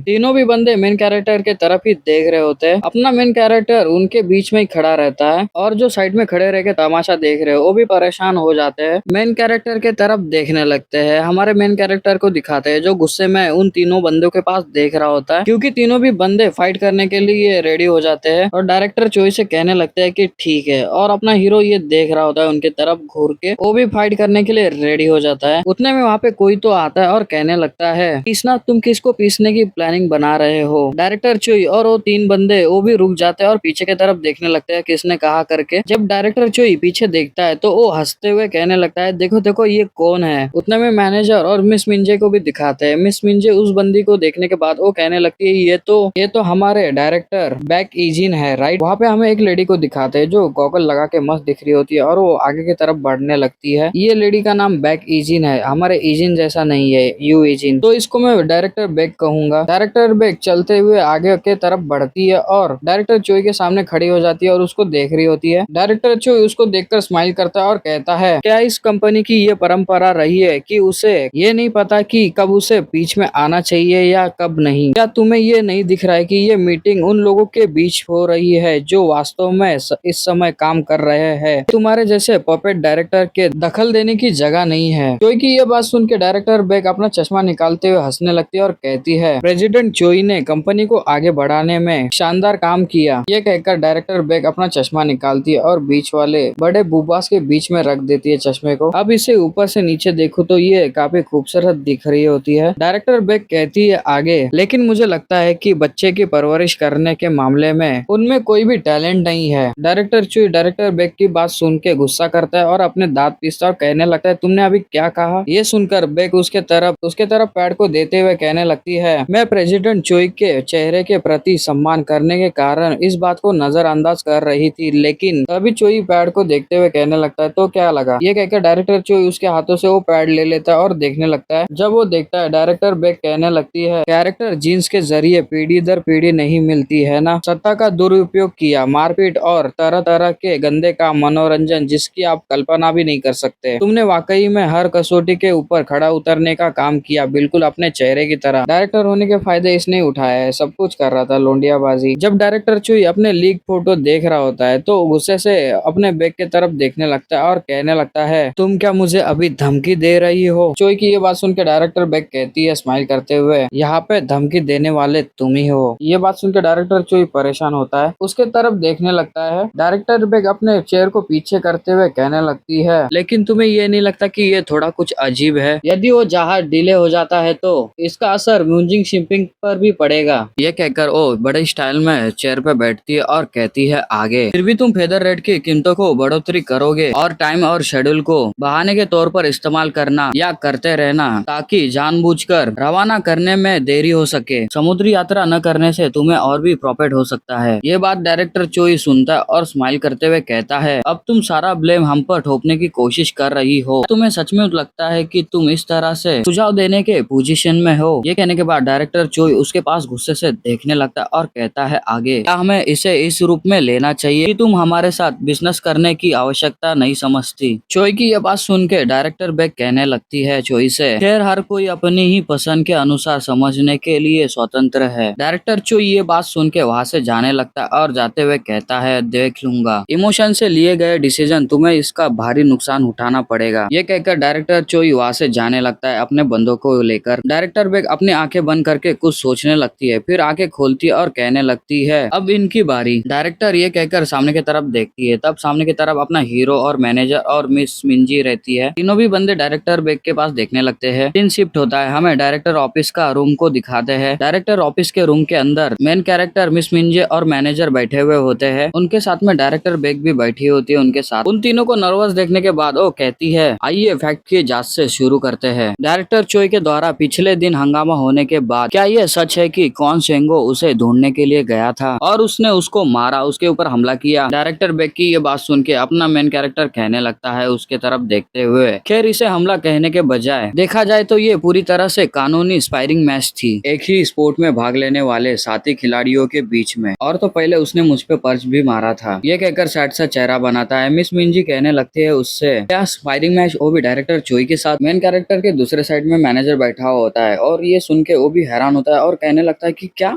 डायरेक्टर चोई ने जो पहले कहा था वो सब कुछ सच था। तभी वहाँ पे डायरेक्टर बेक कहने लगती है, कौन की लापरवाही हरकतों के कारण 500 मोटर बाइक का एक्सपोर्ट डिले हो गया। इन्वेस्टरी, फाइनेंशियल कॉस्ट, स्टोरेज फीस, ये हमें लॉस हुए हैं। कंपनी को होने वाले लॉसेस लगभग 1 अरब वॉन के करीब है। ये बात सुन के मैनेजर अपने ऊपर लेने लगता है और कहने लगता है, मुझे अपने सबॉर्डिनेट पर और भी नियंत्रण रखना चाहिए था। मैं अपॉलॉजी मांगता हूँ डायरेक्टर। मैनेजर को ऐसा माफी मांगते हुए देखकर दोनों भी परेशान हो जाते हैं। उतने में मिस मिंजे कहने लगती है मन में, इसे अनदेखा करने का नाटक करना भी इतना मुश्किल नहीं है। उसे बीच में आकर मामले को और भी बदतर बनाने की क्या जरूरत थी। ये कहकर वो डायरेक्टर से माफी मांगने लगती है। मिस मिंजे को माफी मांगते हुए देख के अपना बंदा तो रोने के मूड में हो रहता है। मिस मिंजे के तरफ देख के अपने मैनेजर की बात याद करता है। मैनेजर अपने मेन कैरेक्टर से कहता है, भले ही ये अनफेयर और अनरीजनेबल हो, कभी कभी एक ऑफिसर वर्कर के लिए यही फेथ रहता है, उन्हें अपना सिर झुकाना ही पड़ता है, क्योंकि एंड में यही कंपनी को प्रोटेक्ट करता है। मैनेजर की ये बात सोचकर मेन कैरेक्टर अपनी मुट्ठी कोसने लगता है और तो कहने लगता है, अगर तुमने इसे बेचा नहीं है तो तुम्हें पैसे का भी नुकसान नहीं होगा। मेन कैरेक्टर की ये बात सुन के डायरेक्टर बेक उसके तरफ देखने लगती है हैरान होकर। मेन कैरेक्टर अपने सीट से उठता है और टपोरी मोटू को इमेजिन करते हुए कहने लगता है, मैंने ये बात अपने ट्रेडर फ्रेंड से सुनी थी। हमने अभी तक मोटर बाइक को अभी तक बेचा नहीं है ना, इसलिए ये अभी तक केवल एक प्रोजेक्टेड लॉस है। यहाँ तक कि मोटर बाइक एक्सपोर्ट डील का सवाल है, मैं पूरी जिम्मेदारी लूंगा, शुरू से अंत तक मैं इसे अपने तरीके से संभाल लूंगा। ये कहकर अपना मेन कैरेक्टर स्माइल करने लगता है। मेन कैरेक्टर को इतना कॉन्फिडेंस देखने के बाद डायरेक्टर बेक भी मुस्कुराने लगती है और कहती है, को क्या ये वही था? वो तो मेरी सोच से भी पूरा पागल है। उतने में सीन शिफ्ट होता है। हमें थोड़ी देर के बाद का सीन दिखाता है जहाँ पर मिस मिंजी कहने लगती है अपने हीरो से, मुझे पूरा यकीन है कि सिंगो ने ये कहा था कि वो खुद इसका ख्याल रखेगा। ये कहकर वो अपने मेन कैरेक्टर के पास देखने लगती है। अपना मेन कैरेक्टर अजीब सा मुंह बना के परेशान होता है और कुछ भी नहीं कहता। मेन कैरेक्टर जवाब नहीं देता, इसलिए मिस मिंजी परेशान होकर अपने सर पे हाथ लगाती है और कहने लगती है, हम तीनों भी इस तरह के अपराध में भागीदारी कैसे बन गए? हमें एक हफ्ते में 500 मोटर बाइक को बेचना है। ये कहकर मिस मिंजे परेशान होती है और मैनेजर से कहने लगती है, मैनेजर साहब, क्या आपको सच में लगता है कि हम इसे कर पाएंगे? मिस मिंजे की ये बात सुन के मैनेजर हंसने लगते हैं और कहने लगते हैं, ये तो बस मोटर बाइक है, हमने तो लोगों की ट्रेडिंग भी की है। ये तो छोड़ो, मैंने ब्राजील मिडल ईस्टर्न हाट में, वहाँ पे बहुत गर्मी होती है और उस गर्मी में भी मैंने वहाँ पे गर्म चाय बेची है, क्या आपको ये पता है? तभी मेन कैरेक्टर अपना परेशान होता है और उनसे कहने लगता है कि आई एम सॉरी एवरीवन, मुझे ऐसा लग रहा है कि मैंने अपनी वजह से ही हालत खराब कर दी है। मेन कैरेक्टर की ये बात सुन के मिस मिंजी कहने लगती है कि ये सच नहीं है, लेकिन ये बात कूल है, तुमने सचमुच वो कर दिखाया जिसके बाकी के लोग सपने देखते हैं। मिस मिंजी की ये बात सुन के अपना मेन कैरेक्टर अपने सर पे हाथ लगाता है और कहने लगता है, मैं इतना भी कुछ खास नहीं, अगर मुझ में कोई एक चीज है तो वो है पहल करने की क्षमता। हा हा हा। मेन कैरेक्टर को हंसता हुआ देख के मिस मिंजी गुस्से से उसके तरफ देखने लगती है और कहने लगती है, तुम हंस रहे हो, तुम्हें क्या लगता है कि ये एक तारीफ है? मिस मिंजी की ये बात सुन के अपना मेन कैरेक्टर परेशान होता है और कहने लगता है, फिर से मैं कहता हूँ कि आई एम रियली सॉरी। इन दोनों की बातें सुनने के बाद मैनेजर हंसने लगता है और कहने लगता है, तुम दोनों को इसमें कूदना नहीं चाहिए था, इसका अंत सिर्फ मुझे डिसिप्लिन किए जाने से भी हो सकता था। मैनेजर की ये बात सुन के मिस मिंजी कहने लगती है मैनेजर से, आपको अंदाजा भी नहीं है कि वो किस तरह की सजा होती, मैं इसे और भी बर्दाश्त नहीं कर सकती थी। ये कहने के बाद हमें पास का सीन दिखाया जाता है जहाँ पे डायरेक्टर बेक कहने लगती है, मैं काफी इम्प्रेस हो गई तुम्हारा कॉन्फिडेंस देख के, तो क्या हम इसे साथ मिलकर करें? हम इसे समझिंग टास्क फोर्स कहेंगे। डायरेक्टर बेक की ये बात इमेजिन करते हुए मिस मिंजी परेशान भी होती है और हंसने भी लगती है। हंसते हुए कहती है, इन सब बातों की बदौलत ही हम इस तरह की टीम बन पाए। मैनेजर ये बात सुन के मिस मिंजी की तरफ देखते और उसके चेहरे को देखने के बाद कहने लगते हैं, तुम पछतावे से भरे हुए लग रही हो, जानते हो है ना? हाँ हाँ हाँ। मैनेजर हंसते हुए तभी कौन से कहने लगता है कि थैंक यू कौन। मैनेजर के मुंह से ये बात सुन के अपना कौन उसके पास देखने लगता है और मिस मिंजी भी उसके पास देखने लगती है। मैनेजर अपना स्माइल करते हुए उनसे आगे कहने लगता है कि ये बात बहुत लंबी हो गई, क्योंकि किसी ने मेरी जगह पे ये जिम्मेदारी संभाली संभाली है। ऑनेस्टली कहूँ तो वाकई मुझे ये देखकर आश्चर्य हुआ। कौन, ये तुम ही थे जिसने आगे बढ़कर जिम्मेदारी संभाली है। मैनेजर की ये बात सुन के मिस मिंजी उसके तरफ देखने लगती और फिर सोच में डूबती है। उस वक्त मैनेजर के लिए उसने कुछ भी नहीं किया। उसने सेम ऐसे ही नाटक किया जैसे मैनेजर ने कौन को कहा था, तुमने कुछ देखा है तो उसे भूल जाओ और ऐसा दिखाओ कि तुमने कुछ देखा ही ना हो। तभी मैनेजर वहाँ पे हंसने लगता है और कहता है, ये सुनकर बहुत अच्छा लगा कि तुमने डायरेक्टर चोई को करारा जवाब दिया। बेशक ये लापरवाही वाला कदम था, लेकिन मैं तुम्हारा आभारी रहूंगा। मैनेजर की ये बात सुन के अपना मेन कैरेक्टर सेंटी होके मैनेजर की तरफ देखने लगता है। मैनेजर आगे कहता है, अगर मुझे पहले पता होता कि ये बात यहाँ तक पहुँचेगी तो मैं खुद को ही एक पंच मार लेता। हाँ हाँ हाँ। मैनेजर की ये बात सुन के मिस मिंजी परेशान होती है और कहने लगती है, मैनेजर कहने लगता है कौन, लेकिन क्या तुम्हें यकीन है कि डायरेक्टर चोई ने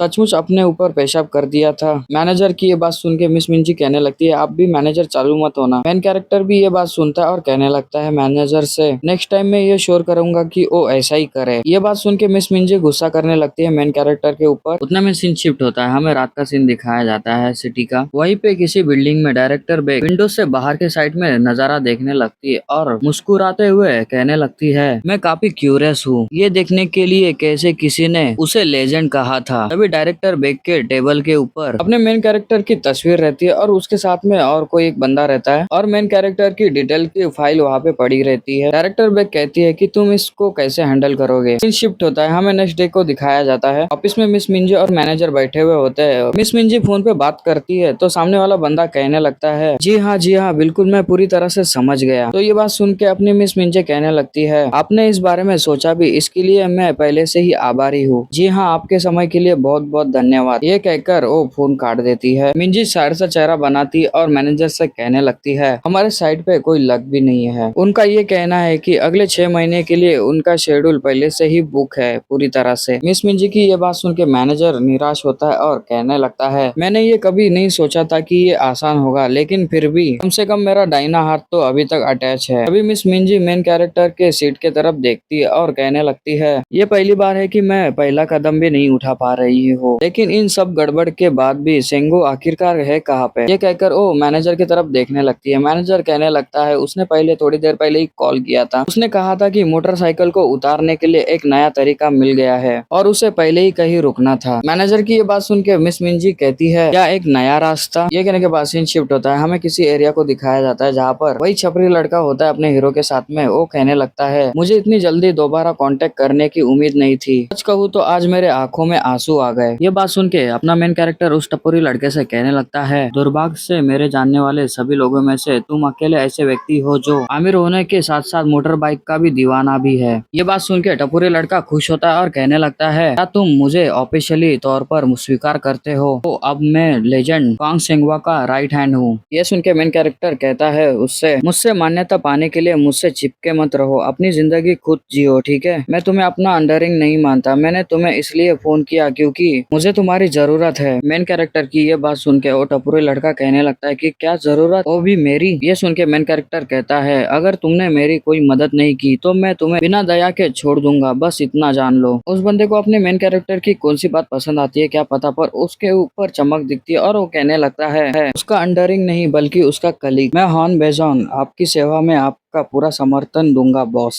ये कहने के बाद वो दोनों भी एक वेयर हाउस के सामने आते हैं और रुकते हैं। अपना मेन कैरेक्टर वेयर हाउस की तरफ देखते हुए कहने लगता है हॉन से, वाकई क्या ये वही जगह है? लगता है कोई संदिग्ध सौदा है। क्या हम सचमुच इस तरह के कूड़े के ढेर में मोटर बाइक को खरीदेंगे? ये सुनकर हान कहने लगता है, पता तो बिल्कुल सही है बॉस, एक ऐसी जगह जो ठोकने के बाद भी सब कुछ खरीदती है। ये कहकर वो वेयर हाउस की तरफ ही देखने लगते हैं। अगले सीन में वो लोग वहीं पे वैसे ही खड़े रहते हैं और सामने की तरफ देखते हैं। वेयर हाउस के अंदर काफी लोग रहते हैं। वो लोग अपना कुछ काम कर रहे होते हैं, कुछ मतलब बना रहे होते हैं। वहाँ पे जो सभी लोग हैं उनके चेहरे गुंडे टाइप दिख रहे होते हैं और सभी लोग अपने मेन कैरेक्टर के पास ही देखने लगते हैं। उतने में वहाँ पे एक बैठा हुआ बंदा जो खाना खा रहा होता है वो कहने लगता है, इसीलिए तुमने ये कहा था कि तुम यहाँ पे बेचने आए हो, तुम्हें जो भी चाहिए हमें बता दो, इसमें शर्माने की कोई जरूरत नहीं है। उस बंदे की ये बात सुन के अपना मेन कैरेक्टर परेशान होता है और हान से कहने लगता है, अबे साले आखिरकार ये लोग है कौन? ऐसा लगता है जैसे कि वो लोग FBI एफबीआई से भाग रहे हो। मेन कैरेक्टर की ये बात सुन के हान कहने लगता है, मुझे भी इसकी पूरी जानकारी नहीं है, मेरा परिचय पुरानी कारों में से विक्रेती करने वाले का था, मैंने बस इतना ही सुना है कि वो एक खरीदार करने वाली कंपनी है। मेन कैरेक्टर कहने लगता है, अबे साले देख उनके पास, क्या यह कोई खरीदार करने वाली कंपनी है और तो वो किसे बेचती है। ये बात सुन के हान कहने लगता है, मेरा मतलब ये है शायद कि वो अनडॉक्यूमेंट वाले को और नाबालिग लड़के को बेचते हैं। अवैध कामगारों से भरा एक पूरा ट्रक कोरियाई सपने का पीछा कर रहा है।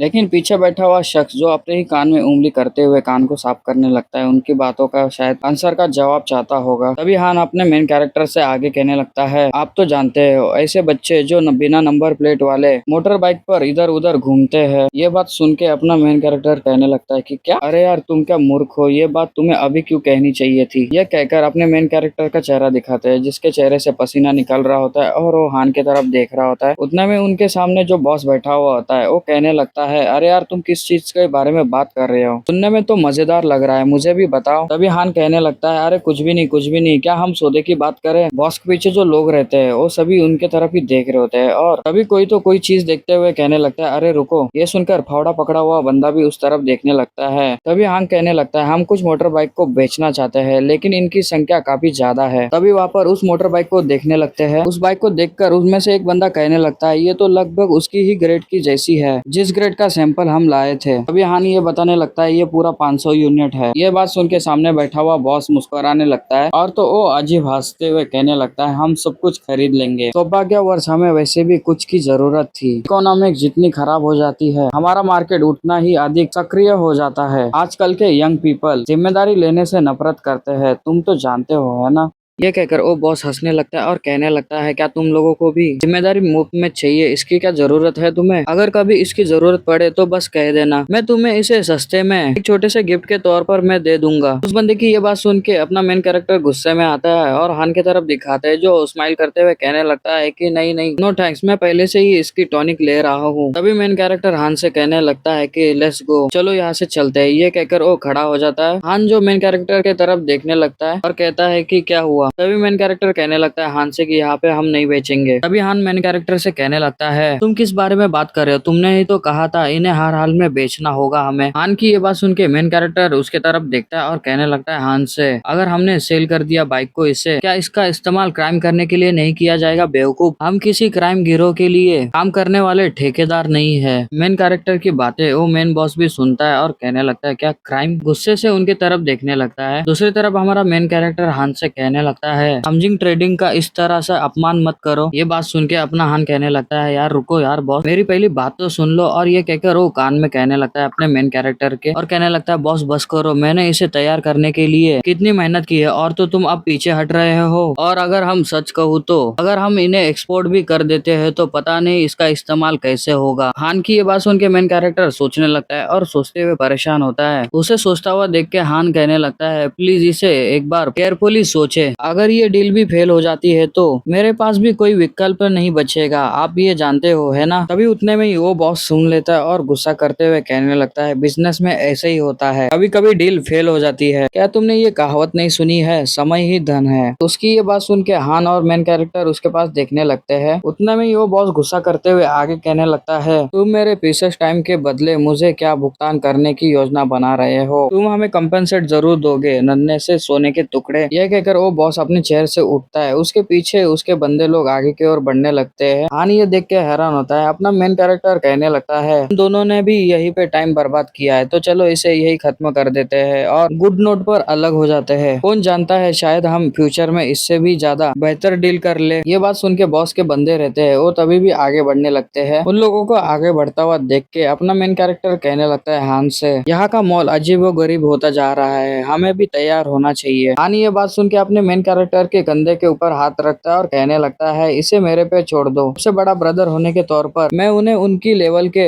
अनुसार कुछ एजुकेशन दूंगा। ये कहने के बाद हान जोर से चिल्लाता है, उनके तरफ देखता है और कहने लगता है, तुम सालों कमीनों। तभी सामने वाले लोग हैं ये बात सुनने के बाद वो भी हैरान होते हैं और हान की तरफ ही देख रहे होते हैं। हान जो होता है हंसते हुए अपने मेन कैरेक्टर के तरफ हाथ दिखाता है और कहने लगता है उन लोगों से, अबे सालों क्या तुम्हें पता है मेरा बॉस है कौन, चलो छोड़ो मैं ही बता देता हूँ, मैं ही तुम्हें लेजेंडरी तुम्हारी बॉस के बारे में बताता हूँ। ये वही व्यक्ति है जिसने अकेले ही नेशनल यूनिट अलायंस को कुचल दिया। ये कहकर हान उसकी तारीफ करते हुए उसके तरफ देखने लगता है तो परेशान हो जाता है, क्योंकि मेन कैरेक्टर वहां से भागकर मेन एंट्रेंस के गेट के तरफ खड़ा रहता है और वो झुकते हुए उससे कहने लगता है, जल्दी करो और उस स्कूटी को भी लेके आओ। हान जो होता है ये सब कुछ देखने के बाद उसके चेहरे से पसीना निकलने लगता है और कहने लगता है, बॉस आखिरकार तुम वहाँ पे क्या कर रहे हो? ये बात सुन के अपना मेन कैरेक्टर चिल्लाते हुए कहने लगता है हान से, मैंने तुम्हें बताया था कि मैं एक ऑफिसर वर्कर हूँ, अभी भी काम के घंटे चल रहे हैं। मैं यहाँ पे सामान बेचने आया हूँ, झगड़ा शुरू करने नहीं। अगर तुम नहीं आ रहे हो तो मैं पहले यहाँ से जा रहा हूँ। ये कहकर मेन कैरेक्टर वहाँ से जाने लगता है। दूसरी तरफ हान का सीन दिखाते हैं। बॉस चिल्लाते हुए अपने बंदों से कहने लगता है, पकड़ो उन्हें और मार डालो। ये बात सुन के सभी लोग हान के पीछे पड़ जाते हैं। हान जो अपनी जान बचाकर रोते हुए वहाँ से भागने लगता है। हान जो रोते हुए कहने लगता है, बॉस मैं भी तुम्हारे साथ चलूंगा। डैम इट, मैं यहाँ पे क्यों आया? हान जो होता है इतने तेजी से भागने लगता है, अपने मेन कैरेक्टर के साइड में आता है और चिल्लाते हुए कहने लगता है मेन कैरेक्टर से, बॉस क्या सचमुच आप बाइक को बेचना नहीं चाहते? तो फिर क्या करूं? ये बात सुन के अपने मेन कैरेक्टर को याद आता है और कहने लगता है, राइट, बाइक का सैंपल तो यहाँ पे ही है। ये कहकर मेन कैरेक्टर अपना डायरेक्शन चेंज करता है और अंदर की तरफ भागने लगता है। हान जो मेन कैरेक्टर को अंदर की तरफ भागते हुए देखने लगता है और कहने लगता है हैरान होकर, बॉस आखिरकार आप जा कहाँ रहे हो? लेकिन मेन कैरेक्टर अपना ये बात सुनता नहीं और अंदर की तरफ चले जाता है। मेन कैरेक्टर जैसे ही अंदर की तरफ जाता है, वहाँ पे जो पहला बंदा आगे की तरफ रहता है वो पंच मारता है अपने मेन कैरेक्टर के ऊपर, लेकिन मेन कैरेक्टर बड़े तेजी से उसे डॉच करता है और आगे की तरफ बढ़ने लगता है। आगे बढ़कर दूसरे बंदे से भी बच जाता है, उसको अटैक को भी डॉच कर लेता है। मेन कैरेक्टर बड़े तेजी से आगे बढ़ने लगता है। वहाँ पे जो बंदे रहते हैं अपने साथियों को कहने लगते हैं कि पकड़ो उसे और उसके पैर तोड़ दो, लेकिन अपना मेन कैरेक्टर सभी हमलों से बच जाता है और उसे डॉच करते हुए आगे की ओर भागने लगता है। इतना तेज भागता है कि सभी लोगों को पीछे छोड़कर आगे की तरफ भागने लगता है। अंदर के साइड में बॉस गाड़ी की तरफ ही देख रहा होता है, उसे देखते हुए कहने लगता है, वो लोग इडियट कहीं के, एक ब्रोकर को कभी भी अपना सामान पीछे छोड़ना नहीं चाहिए। यह कहकर वो हंसते हुए गाड़ी की तरफ देखने लगता है, उसे टच करने लगता है। अभी वहाँ पे अपना हीरो आता है और कहने लगता है उससे, उसे छूना मत। ये आवाज सुन के बॉस उसके तरफ देखने लगता है। तभी उतने में मेन कैरेक्टर हवा में उड़ते हुए उसके ऊपर किक मारने लगता है और कहने लगता है, तुम इसे छू के इसे गंदा कर दोगे? ये कहकर अपनी किक उसके चेहरे पे दे मारता है। किक जैसे चेहरे पे पड़ती है, उड़ते हुए वो पीछे की तरफ बक्से की तरफ टकरा जाता है और उसके मुंह से खून निकलने लगता है। हान जो ये सीन देखने के बाद काफी हैरान होता है और उसकी तरफ ही देख रहा होता है। तभी बॉस के लोग भी रहते हैं, ये देखकर हैरान होते हैं कि बॉस मार खा गया एक ही किक में। दूसरी तरफ अपना मेन कैरेक्टर स्कूटी पे लगे फिंगरप्रिंट्स के ऊपर इशारा करने लगता है। मेन कैरेक्टर स्कूटी के ऊपर बैठता है और उन लोगों की तरफ घूर के देखता है और कहने लगता है, इस मामले में थोड़ी गड़बड़ हो गई है तो हम इसे बराबर मान लेते हैं, ठीक है? मेन कैरेक्टर यहाँ पे बाइक बेचने आया था और एक दुश्मन बना लिया। बाइक तो बेचा नहीं पर लेकिन एक दुश्मन और भी बढ़ा लिया। थोड़ी देर के बाद सीन दिखाते हैं जहाँ पर मेन कैरेक्टर ने हान को ड्राइवर बना दिया होता है। वो लोग वहाँ से जाने लगते हैं। तभी मेन कैरेक्टर कहने लगता है, जब मैं बाइक को वापस लेने गया उतने में हान बीच में कहने लगता है, तुमने मुझे वहीं पे छोड़कर भागने की कोशिश की है। हान की ये बात सुन के मेन कैरेक्टर कहने लगता है, नहीं, मैं ऐसा कभी नहीं करूंगा। फिर हान पीछे की तरफ देखने लगता है और कहता है, मैं वफादारी के लिए जीने और मरने वाला व्यक्ति हूँ बॉस। ये बात सुन के मेन कैरेक्टर कहने लगता है, लेकिन अब बाइक के बारे में क्या करने वाले हो? ये बात सुन के हान कहने लगता है, शायद हमें इसे पहले ही बेचना चाहिए था। देखा, मुझे पहले ही पता था, मुझे इसका पछतावा होगा। तभी वो लोग सिग्नल के लिए वहाँ पे रुक जाते हैं और अपना मेन कैरेक्टर कहने लगता है, मैं तो मजाक कर रहा था बेवकूफ, मैं तो इस चक्कर में काम से छुट्टी ले ली थी, यह सोचकर कि मुझे भी इसमें थोड़ा सा हिस्सा मिलेगा। तभी वहाँ पे मेन कैरेक्टर के साइड से एक मोटर बाइक निकल जाती है बड़े तेजी से। उस बंदे को देख के मेन कैरेक्टर और हान उसकी तरफ ही देखने लगते हैं हैरान होके। वो बंदा डिलीवरी करने के लिए बड़े तेजी से अपने बाइक को मोड़ता है और वहाँ से जाने लगता है। मेन कैरेक्टर और हान उसको जाता हुआ देखते हैं। फिर हान मेन कैरेक्टर की तरफ देखने लगता है और कहता है, बॉस क्या मैं काम पर वापस जा सकता हूँ प्लीज? हान की ये बात सुन के मेन कैरेक्टर कहता है, अब मैं सोच रहा हूँ तुम करते क्या हो? तुमने कहा था कि तुम अच्छी खासी कमाई कर लेते हो। ये सुन के हान गाड़ी चलाते हुए कहने लगता है, मैं डिलीवरी करता हूँ। मेन कैरेक्टर को वही वाला बंदा दिखता है, डिलीवरी वाला, और वो कहने लगता है, क्या डिलीवरी में इतना पैसा मिल जाता है? ये बात सुन के हान उसकी तरफ देखने लगता है और कहने लगता है, बॉस पूरे रिस्पेक्ट के साथ मुझे लगता है कि आप गलत फील्ड में गए हो। इसके बजाय इस तरह का काम करने के बारे में क्या ख्याल है? आपके पास जो स्किल है बॉस, आप आसानी से मंथली 10 मिलियन कमा सकते हैं। हान की ये बात सुन के अपना बंदा तो हैरान होता है और कहने लगता है, क्या 10 मिलियन? ये कहने के बाद सीन शिफ्ट होता है, हमें सेंजन बिल्डिंग को दिखाते हैं जिसके अंदर मिस मिंजी और मैनेजर बैठे हुए होते हैं। उनके साथ में डायरेक्टर बेग भी होती है। उतने में मैनेजर किम कहता है, हम अपने पास मौजूद हर विकल्प को उपयोग कर रहे हैं और हर संभव मार्ग की जांच कर रहे हैं, लेकिन ये सिचुएशन बिल्कुल भी आसान नहीं है। कोरिया में पहले से ही मार्केट कम्प्लीटली वेस्ट है, इसलिए इसकी पूरी कीमत मिलना मुश्किल है। ओवरसीज शिपिंग मार्गों पर पूरे साल के लिए बुकिंग पूरी तरह से भरी हुई है। ये बात सुन के मैनेजर अपनी खामोश रहती है। तभी मैनेजर किम परेशान होकर आगे कहने लगते हैं। बात यहाँ तक पहुँच गई है, शायद उन्हें खुद ले जाना अच्छा होगा। मैनेजर की ये बात सुन के मिस मिंजी कहने लगती है परेशान होकर, उस डायरेक्टर चोई से दोबारा बात करने के बारे में क्या ख्याल है? शायद हम लोग गलतफहमियों को दूर करें और बातचीत करने की कोशिश कर सकते हैं ना। ये कहकर वो परेशान होती है। उतने में हमारा मेन कैरेक्टर मीटिंग रूम के अंदर आता है और कहता है मैं वापस आ गया। उसे आता हुआ देख के डायरेक्टर बेग उसके तरफ देखने लगती है। मेन कैरेक्टर अंदर जाके अपने सीट पे बैठता है और अपने हेलमेट को नीचे ग्राउंड पर रखता है। मिस मिंजी उसकी तरफ देखती है और मन में कहने लगती है लगता है काम बना नहीं। डायरेक्टर बेग को दिखाते हैं, सब लोग आ गए इसलिए वो कहने लगती है तो क्या वाकई कोई रास्ता नहीं है? डायरेक्टर बेग की ये बात सुन के मैनेजर और मिस मिंजी खामोश रहती है, कुछ भी नहीं कहती। कोई कुछ कहता नहीं, इसलिए अपना मेन कैरेक्टर कहने लगता है वहाँ पे क्यों ना हम ही इसका इस्तेमाल करें, हमारे पास मोटर बाइक ऑलरेडी है। मेन कैरेक्टर की ये बात सुन के डायरेक्टर बेग सोचने लगती है। थोड़ी देर के लिए सीन अपना पीछे जाता है, जहाँ पर हान की बात सुन के मेन कैरेक्टर कहने लगता है कि क्या 10 मिलियन डिलीवरी से इतना ज्यादा पैसा मिलता है? ये बात सुन के हान बताने लगता है बॉस आपको अंदाजा भी नहीं है कि डिलीवरी का मार्केट इतना विशाल है। मैंने ऑनलाइन कहीं तो पढ़ा था इसका मार्केट साल की इनकम 4 ट्रिलियन है या उससे भी अधिक। ये बात सोचकर मेन कैरेक्टर बेग से कहने लगता है नेशनल ऑफ डिलीवरी प्लेटफॉर्म को छोड़कर अकेले ही डिलीवरी एजेंसी लगभग 1.5 ट्रिलियन डॉलर का कारोबार करती है। ये नेवर व्यक्ति उनके साल के रेवेन्यू से भी ज्यादा है। देश भर में मौजूद लगभग 1500 डिलीवरी एजेंसी में से लगभग 45% सीरिया और सियोल और इंचियोन में केंद्रित है और उनकी कंबाइंड सेल 1 ट्रिलियन वॉन से भी अधिक है। फोकट टाइम के दौरान सड़कों पर कारों की तुलना में डिलीवरी बाइक अधिक होती है,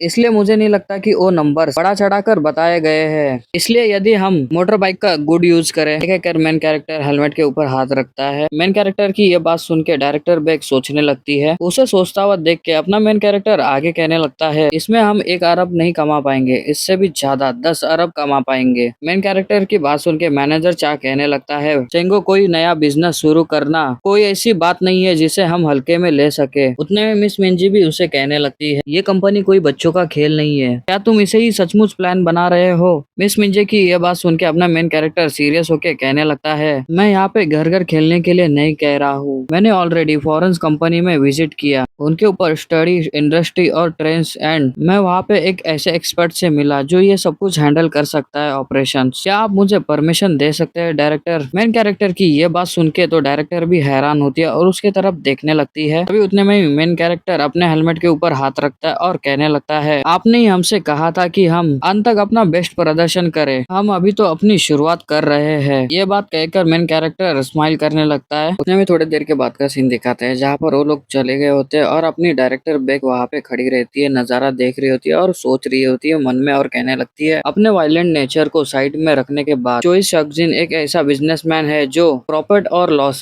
की कैलकुलेट अंतिम पैसे तक करता है, तो फिर भी वो खुद को नुकसान पहुंचाकर हमें अपना दुश्मन क्यों बनाना चाहता है। इसके अलावा प्रेसिडेंट चोई के बेहोश होने के बाद से ही मुंजिंग शिपिंग में प्रेसिडेंट का पद खाली पड़ा है। चोई शेकजॉन जैसे व्यक्ति को उत्तराधिकारी रूप में अपनी सिचुएशन मजबूत करने के लिए उसे स्पष्ट परिणाम प्रदर्शित करने की आवश्यकता है। यदि उसे ज्यादा प्रॉफिट का प्रॉमिस करे हमारे कॉन्ट्रैक्ट को तोड़ने के बदले में, तभी हमें दूसरे साइड में एक बंदे को दिखाया जाता है जो कहने लगता है इस कंपनी में कोई ऐसा व्यक्ति है जो मुझे सबसे ज्यादा गिरते हुए देखना चाहता है और किसी के पास इतनी पावर नहीं है कि वो इस तरह की डील ऑफर कर सके। तभी उतने में हमें उस बंदे को दिखाते हैं जो फोन पे बात कर रहा होता है। वो आगे कहने लगता है क्या सब कुछ बिना किसी समस्या के चल रहा है मैडम परिणामों में आ रही देरी से बहुत डिसअपॉइंट है, चिंता मत करो मैं बहुत जल्दी उसे वो खबर पहुंचा दूंगा जो वो सुनना चाहती है या चाहता है। एक ऐसा डैम जो पानी की एक छोटी सी धारा को भी नहीं रोक सकता, वास्तविकता का सारा कारण खो देता है। हमें पता नहीं चलता कि यह बंदा किस मैडम से बात कर रहा होता है। उतने में हमें डायरेक्टर बेग को दिखाते हैं जो सोचते हुए कहने लगती है चाहे कुछ भी हो जाए ये प्रोजेक्ट सक्सेस होना चाहिए। ये कहने के बाद सीन शिफ्ट होता है, हमें मेन कैरेक्टर को दिखाया जाता है जो सामने की तरफ देखते हुए कहने लगता है तुम इसे कर रहे हो। सामने की तरफ दिखाते हैं हान होता है, वो सावधान पोज में खड़ा रहता है और कहने लगता है मैं फिलास कास्टलेन हान बेजाउन हूँ, मेरा इंग्लिश नेम हान क्राइम है। ये बात सुन के अपना मेन कैरेक्टर कहने लगता है ये ठीक है हान, अभी ज्यादा समय नहीं बीता है लेकिन तुमसे बात करने के बाद मुझे ये एहसास हुआ तुम मेरी सोच से कहीं ज्यादा यूजफुल हो और मुझे लगता है कि यह यूजफुल वास्तव में हमारी कंपनी के लिए मददगार साबित हो सकता है। मेन कैरेक्टर की ये बात सुन के कहने लगता है हान की क्या मैं सच में यूजफुल हूँ बॉस। मेन कैरेक्टर हान के कंधे पे हाथ रखता है और कहने लगता है कल ही हमारी कंपनी में डिलीवरी बिजनेस के सलाहकार रूप में शामिल हो, सही से कपड़े पहनो ताकि तुम्हें कोई नीचा ना समझे, समझ गए। मेन कैरेक्टर की ये बात सुन के हान जोश में आता है और सलूट मारता है, कहने लगता है यस बॉस। फिर सीन शिफ्ट होता है, हमें नेक्स्ट डे का सीन दिखाया जाता है जहाँ सामजिंग बिल्डिंग दिखाया जाता है। उसके अंदर एक बंदा उस कंपनी के अंदर जाने लगता है। जैसे वो अंदर जाता है वहाँ के स्टाफ रहते हैं उसको ही देख रहे होते हैं। जो एंट्री किया है वो बंदा हान रहता है। उतने में सीन हमें मीटिंग रूम का दिखाया जाता है जहाँ पर अपना मेन कैरेक्टर कहने लगता है मुझे लगता है कि जब तुम उसे देखोगे तो बहुत सरप्राइज हो जाओगे। मेन कैरेक्टर की ये बात सुन के मिस मिंजी कहने लगती है क्या तुम इसे कुछ ज्यादा बड़ा चढ़ा कर नहीं बता रहे हो, अब मुझे घबराहट होने लगी है। उतने में मैनेजर भी कहने लगता है हमें जल्दी ही पता चल जाएगा कि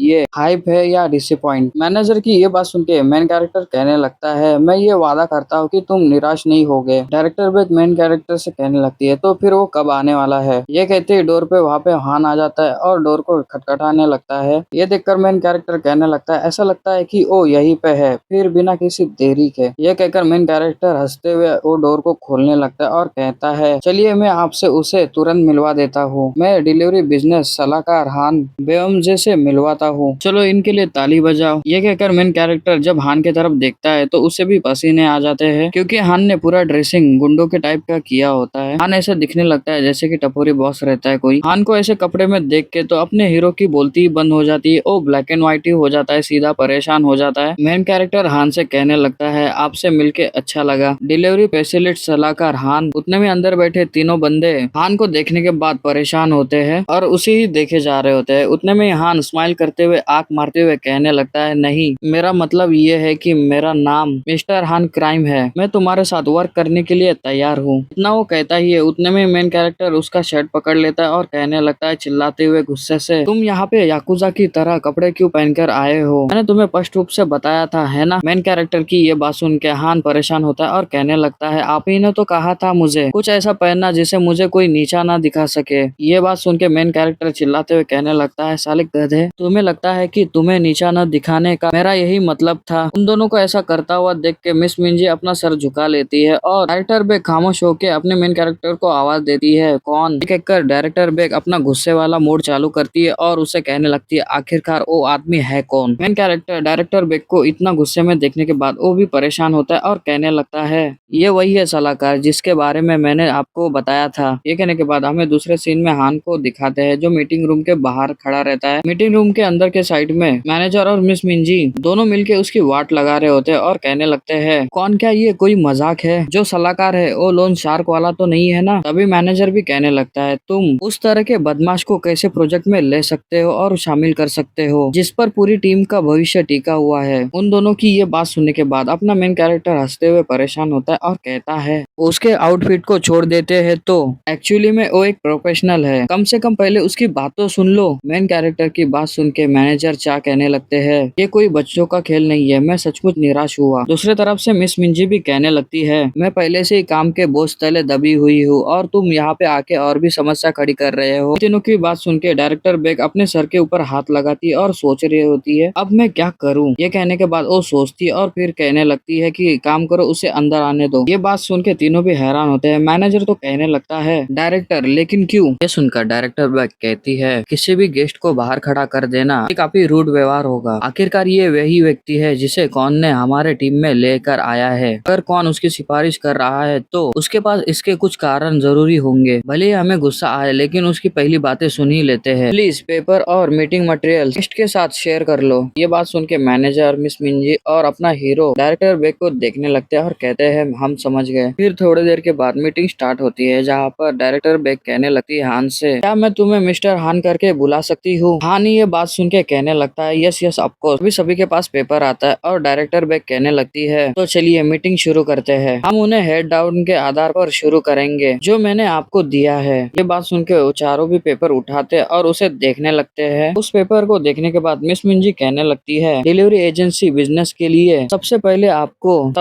आपको कैलकुलेट कॉस्ट करना पड़ेगा, ऑपरेटिंग स्ट्रक्चर को एनालाइज करके उसके डिमांड को विश्लेषण करना पड़ेगा और तो कंपटीटर का मार्केट शेयर करके उसका रिव्यू करना पड़ेगा। इसके अलावा लीज फीस पर केंद्रित रिन्यू मॉडल बनाने के लिए हमारी मौजूदा मोटर बाइक का उपयोग करना आइडल आइडल है। और तो राइडर्स की बात करें तो रिक्रूट मैन पावर उनको भर्ती कर लेना, क्योंकि एज या जेंडर की परवाह किए बिना कोई भी ये काम कर सकता है। एंट्री बैरियर कम है, इसलिए स्टाफ की संख्या कम होनी चाहिए। ये बात सुन के मेन कैरेक्टर परेशान होकर अपने पेपर के पास देखने लगता है। हान भी अपने पेपर को देखते हुए कहने लगता है ये डिफिकल्ट होगा। हान की बात सुन के मिस मिंजू उसकी तरफ देखती है और कहने लगती है माफ करना, पर तुम क्या कहना चाहते हो? अभी उतने में हान कहने लगता है मेरा बड़ी मेरा दोस्त जियोंग वी फास्ट में सिर्फ 2 ही ऑर्डर लेता है, वो भी 1 घंटे में। डिलीवरी के मामले में एक राइडर के द्वारा पूरे किए गए ऑर्डर की संख्या उसके एटीट्यूड के आधार पर काफी भिन्न हो जाती है। असली प्रोफेशनल राइडर ढूंढना न सिर्फ पार्ट टाइम किड, ये इतना आसान भी नहीं है। जी हाँ, एंट्री बैरियर कम है, लेकिन इसका ये भी मतलब है कि बहुत से लोग ऐसे भी है जिनमें जिम्मेदारी की भावना बिल्कुल नहीं है। इसलिए सड़कों पर होने वाली समस्या एंडलेस है। लाल बत्ती पर गाड़ी चलाना, ग्राहक से हाथापाई करना और भूख लगने पर उसे ही खा लेना और उसे ही चुरा कर खा लेना। जब कोई दुर्घटना होती है तो राइडर और एजेंसी में बहुत सारी बहस होती है और कहने लगते हैं अगर तुम चाहते हो तो मुझ पर मुकदमा कर सकते हो। यही इस सीन का बेसिकल रूल है। और सेंजिंग नाम से एक डिलीवरी एजेंसी, क्या आपको सच में लगता है कि आप उन सभी अनप्रिडिक्टेबल लोगों को मैनेज कर सकते हैं? हान की ये बातें सब सुन रहे होते हैं ध्यान से। उतने में सीन शिफ्ट होता है, हमें ट्रेडिशनल रेस्टोरेंट को दिखाते हैं। होटल के अंदर दिखाते हैं एक बंदा दूसरे बंदे के वाइन के ग्लास को भरने लगता है और कहने लगता है म्यूचुअल आईडी यूनियन, एक दिल साझा करे और एक दूसरे की मदद करे और एक साथ मिलकर आगे बढ़े। क्या ये कविता हमारे रिश्ते पर इस समय बिल्कुल परफेक्ट नहीं बैठी है? ये कहकर वो सामने की तरफ देखने लगता है। ये बंदा थोड़े देर पहले वाला ही बंदा है। ये सामजिन ट्रेनिंग का डायरेक्टर हान है। सामने की तरफ जो बंदा बैठा हुआ होता है वो डायरेक्टर चोई रहता है। डायरेक्टर हान चोई से कहता है आगे, ये लाइन एकदम परफेक्ट बैठी है, क्या आपको ऐसा नहीं लगता डायरेक्टर चोई? ये तो हमारा बिजनेस है। ये बात सुन के डायरेक्टर चोई अपनी वाइन पीता है और कहने लगता है हमारे दिलों का एक मत होना जरूरी नहीं है। आजकल के लोगों को इस तरह की बनावटी बातें पसंद भी नहीं आती। इसके अलावा मुझे थोड़ी अनकंफर्टेबल फील हो रही है, जैसे कि मैंने किसी और के फैमिली के झगड़े में दखल दे रहा हूँ। ये बात सुनकर डायरेक्टर हान कहता है इसलिए आपका छोटा सा परफॉर्मेंस बहुत इम्प्रेसिव था, मुझे नहीं लगा था कि तुम पर्सनली इसमें स्टेप करोगे। हान की ये बात सुन के डायरेक्टर चोई कहने लगता है चलो इसे क्यूरियोसिटी ही कह देते हैं, यार मैंने ठीक से वैसे ही कदम उठाया जैसे कि मैंने वादा किया था। डायरेक्टर चोई की ये बात सुन के डायरेक्टर हान हंसने लगता है और कहता है तब तक ये मैटर स्मूथ तरीके से सुलझ जाता है, इसमें डिले होने वाले सभी नुकसानों की भरपाई हम करेंगे और इस साल सैमजिंग ट्रेनिंग सेल की टीम को सभी लॉजिस्टिक कॉन्ट्रैक्ट के लिए विशेष अधिकार प्रदान करेंगे। डायरेक्टर हान की ये बात सुन के डायरेक्टर चोई स्माइल करता है और कहता है तुम्हें कॉन्ट्रैक्ट पर एक्सक्लूसिव राइट प्राप्त होंगे। भले ही बेक इजिन एक आवारा बदक की तरह अलग थलग पड़ गई हो, फिर भी वो बेक ही है, रॉयल फैमिली की हिस्सा है ना? डायरेक्टर चोई की ये बात सुन के हान अपने ग्लास को भरने लगता है और कहने लगता है हाँ हाँ डायरेक्टर चोई, क्या आपको पता है सैमजिंग में कितने बेक है? मैं तो बस सैमजिंग के लिए काम करने वाला एक आदमी हूँ, बस इतना ही। ये कंपनी अतीत के खून को नहीं देखती बल्कि फ्यूचर के परफॉर्मेंस को देखती है। इस फैसले के साथ मिंजिंग शिपिंग का पल्ला पूरी तरह से आपके पक्ष में झुक जाएगा डायरेक्टर चोई। दोनों भी अपने ग्लास को टॉस करने लगते हैं और डायरेक्टर चोई कहने लगता है हम अभी तक वहाँ पे नहीं पहुँचे हैं, जब तक तुम मेरी मदद करते रहोगे डायरेक्टर हान तब तक नहीं। डायरेक्टर चोई की ये बात सुन के डायरेक्टर हान हंसने लगता है और कहने लगता है हाँ हाँ, मैं आपके यंगर जोश का मुकाबला नहीं कर सकता। और हाँ, बेक इजिन कुछ मजेदार करने वाली है। ऐसा प्रतीत होता है कि उन्हें हमारी फंसी हुई मोटर बाइक के इन्वेंटरी डिलीवरी बिजनेस बदलने के लिए एक टास्क फोर्स को जमा किया था। मैंने सुना है कि मिंजिंग शिपिंग भी डोमेस्टिक डिलीवरी मार्केट में दिलचस्पी दिखा रही है। इस चीज में आपका क्या विचार है? डायरेक्टर हान की ये सब कुछ बातें सुनने के बाद डायरेक्टर चोई थोड़ा सा हंसने लगता है और फिर हंसते हंसते कहने लगता है कुछ मोटर बाइक होना ही काफी नहीं है। ये कहकर डायरेक्टर चोई हंसने लगता है। तभी दूसरे साइड में हमें अपना टपोरी हान ब्लैक बोर्ड के ऊपर कुछ लिखने लगता है और कहता है बाहर से देखने पर ऐसा लगेगा कि ये सिर्फ कुछ मोटर बाइक को इधर उधर घुमाने का बिजनेस रहेगा, लेकिन डिलीवरी एजेंसी एक बार जब तुम सतह को हटा दोगे तो इससे बिगर मैड हाउस और कोई नहीं होगा, वो भी एक वर्ड्स में। डायरेक्टर चोई जो होता है वो हंसते हुए कहने लगता है ये तो पूरा सर्कस है, ये एक ऐसी जगह है जहाँ पर कानून तोड़ने वाले लोग बेपरवाह होकर राज करते हैं। क्या तुम्हें लगता है कि जब कोई नई कंपनी आएगी तो वो लोग भूखे प्यासे कुत्ते ऐसे ही चुपचाप बैठे रहेंगे और देखते रहेंगे? तभी दूसरी तरफ हान को दिखाते हैं जो आगे कहने लगता है जो स्टेबलिश एजेंसी है वो हर एक एरिया में न्यू कमर उनको ये हरासमेंट करते हैं, ये एक ट्रेडिशन बन गया है। उतने में ही दूसरी तरफ डायरेक्टर चोई हंसते हुए सामने वाले से कहने लगता है तुम्हें क्या लगता है कि प्रॉपर राइडर को इकट्ठा करना ये आसान होगा? अभी वो अपने कमियों को भरने के लिए माइनर और बिना लाइसेंस वाले लोगों को इकट्ठा कर रहे हैं। अगर वो लोग किसी टीम को बनाने में कामयाब कामयाबी हो जाते हैं तो क्या आपको लगता है कि बेक इजिन उन्हें नियंत्रण कर पाएगी? क्योंकि ये बात सुन के डायरेक्टर हान उसके तरफ देखने लगता है और सोचने लगता है। उतने में डायरेक्टर चोई उसको आवाज देता है। डायरेक्टर हान चोई की आवाज सुन के डायरेक्टर हान चोई की तरफ देखने लगता है। तभी सामने की तरफ चोई इविल सी स्माइल करते हुए कहने लगता है, तुम जिस डिलीवरी एजेंसी बिजनेस की बात कर रहे हो,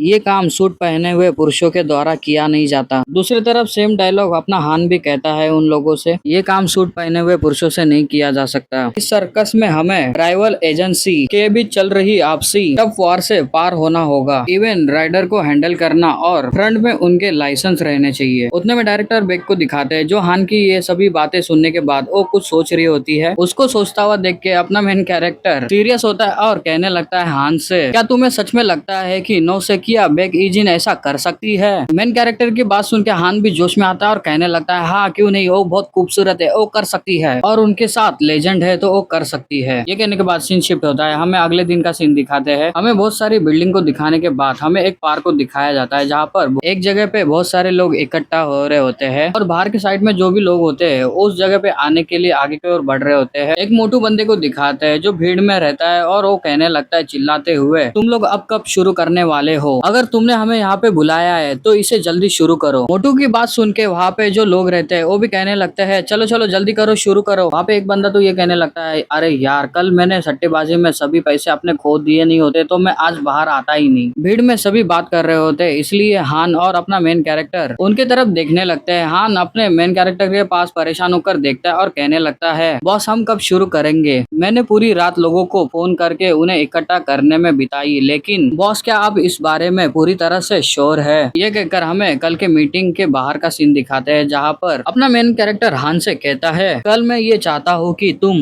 ज्यादा से ज्यादा लोगों को इकट्ठा करो, चाहे वो तुम्हारे दोस्त हो या अजनबी, कोई फर्क नहीं पड़ता। जो भी काम करना चाहता है सबको बुलाओ। ये बात सुनने के बाद हान अपने सर के ऊपर हाथ लगाता है और कहने लगता है, बॉस कल के कल, आज तो काफी देर हो चुकी है। ये बात सुनकर मेन कैरेक्टर उसके हाथ पे हाथ रखता है और कहने लगता है, मैं तुम पे भरोसा कर रहा हूँ। भरोसे की बात सुन के अपना हान एकदम जोश में आता है और सलूट मारते हुए कहने लगता है, मैं आपका राइट हैंड, ये काम मुझ पर छोड़ दो। मैं अपने चाची के चचेरे भाई के ससुराल वाले 8वें चचेरे भाई को भी ढूंढ निकालूंगा। ये कहने के बाद कहानी प्रेजेंट में आती है। अपने मेन कैरेक्टर के हाथ में जो स्पीकर रहता है, अपना मेन कैरेक्टर उसमें कहने लगता है, टेस्टिंग टेस्टिंग, और कहने लगता है, all right listen to me, ठीक है ध्यान से सुनो। उस माइक का इतना लाउड रहता है, सबके कान के पर्दे फटने लगते हैं। उस आवाज के कारण सभी लोग अपने कान के ऊपर हाथ लगाने लगते हैं। अपना मेन कैरेक्टर उतने ही आवाज में सभी को कहने लगता है, सुबह सुबह इतने जल्दी आने के लिए आपका धन्यवाद। मेन कैरेक्टर की बात सुन के भीड़ में वहाँ पे एक टकलू बंदा रहता है, वो चिल्लाते हुए अपने मेन कैरेक्टर से कहने लगता है, उस बात को छोड़ दो, बस हमें ये बता दो कि ये क्या बात सच है। अगर हम यहाँ पे डिलीवरी करते हैं तो हमें एक बाइक मुफ्त में मिलेगी। उन लोगों के मुंह से बात सुनने के बाद अपना हीरो स्माइल करने लगता है और कहता है कि ये सच है। सैंजिंग राइडर के रूप में कोई भी बंदा भर्ती होता है उसे बिना किसी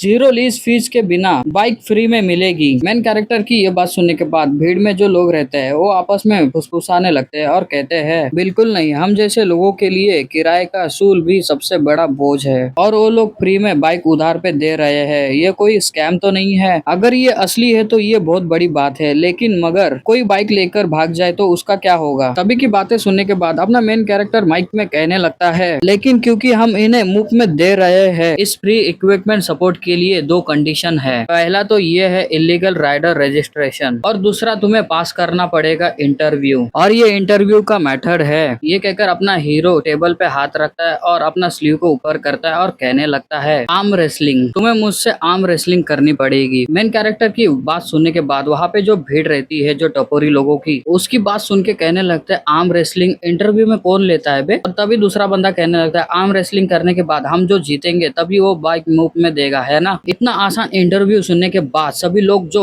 भड़कम मचाते हैं और कहने लगता है, मैं जाऊंगा, पहले मैं जाऊंगा, हटो, मैंने पहले कहा था कि मैं जाऊंगा, देखो लाइन को कट मत करो, मैं यहाँ पे पहले आया था। कोई उस बंदे को धक्का देता है तो वो कहता है कि बेवकूफ, धक्का मत दो। हमारे इंडिया का भी हाल ऐसे ही रहता है, जब जहाँ पे कोई फ्री में मिलता है तो वहाँ पे बहुत सारी भीड़ इकट्ठा होती है। सबको फ्री में चाहिए रहता है तो वो कुछ भी करते हैं। सभी लोग साइनिंग करने के लिए वहाँ पे चिल्ला रहे होते हैं और आगे की ओर बढ़ रहे होते हैं। तभी वहाँ पे एक बाइक आती है और बाइक पे बैठा हुआ बंदा वहीं पे बाइक रुका देता है और अपना हेलमेट को निकालता है। क्या फ्रीली? ये पूरी तरह से सर्कस का तमाशा चल रहा हा हा हा। ये कहकर वो हेलमेट को निकालता है। उस बंदे के हर एक बॉडी पे डरावने टैटू रहते हैं, जैसे कि ये यहाँ का बॉस हो। ये बंदा आगे कहता है, बट मैं ये सोच रहा था कि अब समय आ गया है कि मैं इन राइडर को कुछ डिसिप्लिन सिखाऊंगा। एनीवे देखते हैं कौन सा बेवकूफ मेरे इलाके में ऐसी हरकतें करने की हिम्मत करता है। मैं उसका चेहरा देखना चाहता हूँ। अपने मेन कैरेक्टर को दिखाते हैं जो स्माइल करते हुए आर्म रेसलिंग की तैयारी कर रहा होता है, पंजा लड़ाने की। दूसरी तरफ हान होता है जो भीड़ को संभालते हुए कहने लगता है चिल्लाते हुए, धक्का मुक्की मत करो, एक सिंगल लाइन बनाओ, सिंगल लाइन काम करो, इधर लाइन में लग जाओ। उतने में ही वही टैटू वाला बंदा, जो बाइक वाला बंदा आया हुआ होता है, वो लाइन को तोड़ते हुए आगे की ओर बढ़ने लगता है। हान के करीब आता है। हान उसको बीच में आता हुआ देखता है और कहने लगता है लाइन को मत तोड़ो, सबसे पीछे जाओ, बिल्कुल पीछे तक। वहाँ पे जो लाइन में खड़े हुए लोग रहते हैं, उसके कद को देखने के बाद वो कहने लगते हैं व्हाट द हेल। हान ने उस बंदे को बोला हुआ होता है, इसलिए वो बात सुनता नहीं। इसलिए हान कहने लगता है उस बंदे से गुस्सा करते हुए, है मैंने तुमसे कहा था कि तुम्हें लाइन में लगना होगा। ये बात सुन के टैटू वाला बंदा गुस्से से हान की तरफ देखने लगता है। हान उस बंदे को गुस्सा करते हुए देखता है तो परेशान होता है, हंसने लगता है, कहने लगता है ये रहा लाइन। इतना हान कह ही पाता है, उतने में वो बंदा हान को धक्का देता है। मेन कैरेक्टर जिधर बैठा हुआ होता है, हान जाके उधर ही गिर जाता है। हान को नीचे गिरता हुआ देख के मेन कैरेक्टर हैरान होता है और उसके तरफ देखने लगता है। और तो हान को देखने के बाद कहने लगता है ये तुम क्या कर रहे हो। हान जो ग्राउंड पर गिरा हुआ होता है, ये सुनने के बाद कहने लगता है बॉस। उतने में वो टैटू वाला बंदा अपने मेन कैरेक्टर के सामने आता है। उसको देखने के बाद कहने लगता है ओ अच्छा ये तुम हो। टैटू वाले बंदे के फेस को दिखाते हैं जो गुस्से से उसके तरफ देखता है और कहने लगता है ये पूरे तमाशे की वजह कौन है, तू है क्या छोटे बदमाश। ये बात सुन के अपना मेन कैरेक्टर कहने लगता है क्या तुम इंटरव्यू के लिए आए हो यहाँ पे। मेन कैरेक्टर डरता नहीं, इसलिए वो हंसने लगता है और कहने लगता है हंसते हुए, तुम्हारी हिम्मत तो देखो, ये काफी मजेदार है। लोग सोचते हैं कि कॉमेडी शो खत्म क्यों होते जा रहा है। टैटू वाला बंदा वो मेन कैरेक्टर से बात कर ही रहा होता है। उतने में उसके पीछे जो खड़े रहते हैं लोग, उसको देखने के बाद वो काफी हैरान होते हैं, डरने लगते हैं और कहने लगते हैं ओ नहीं ये तो हांग जुंगयू है। डैम इट, मैंने इसके लिए याचा की कॉल रद्द कर दी।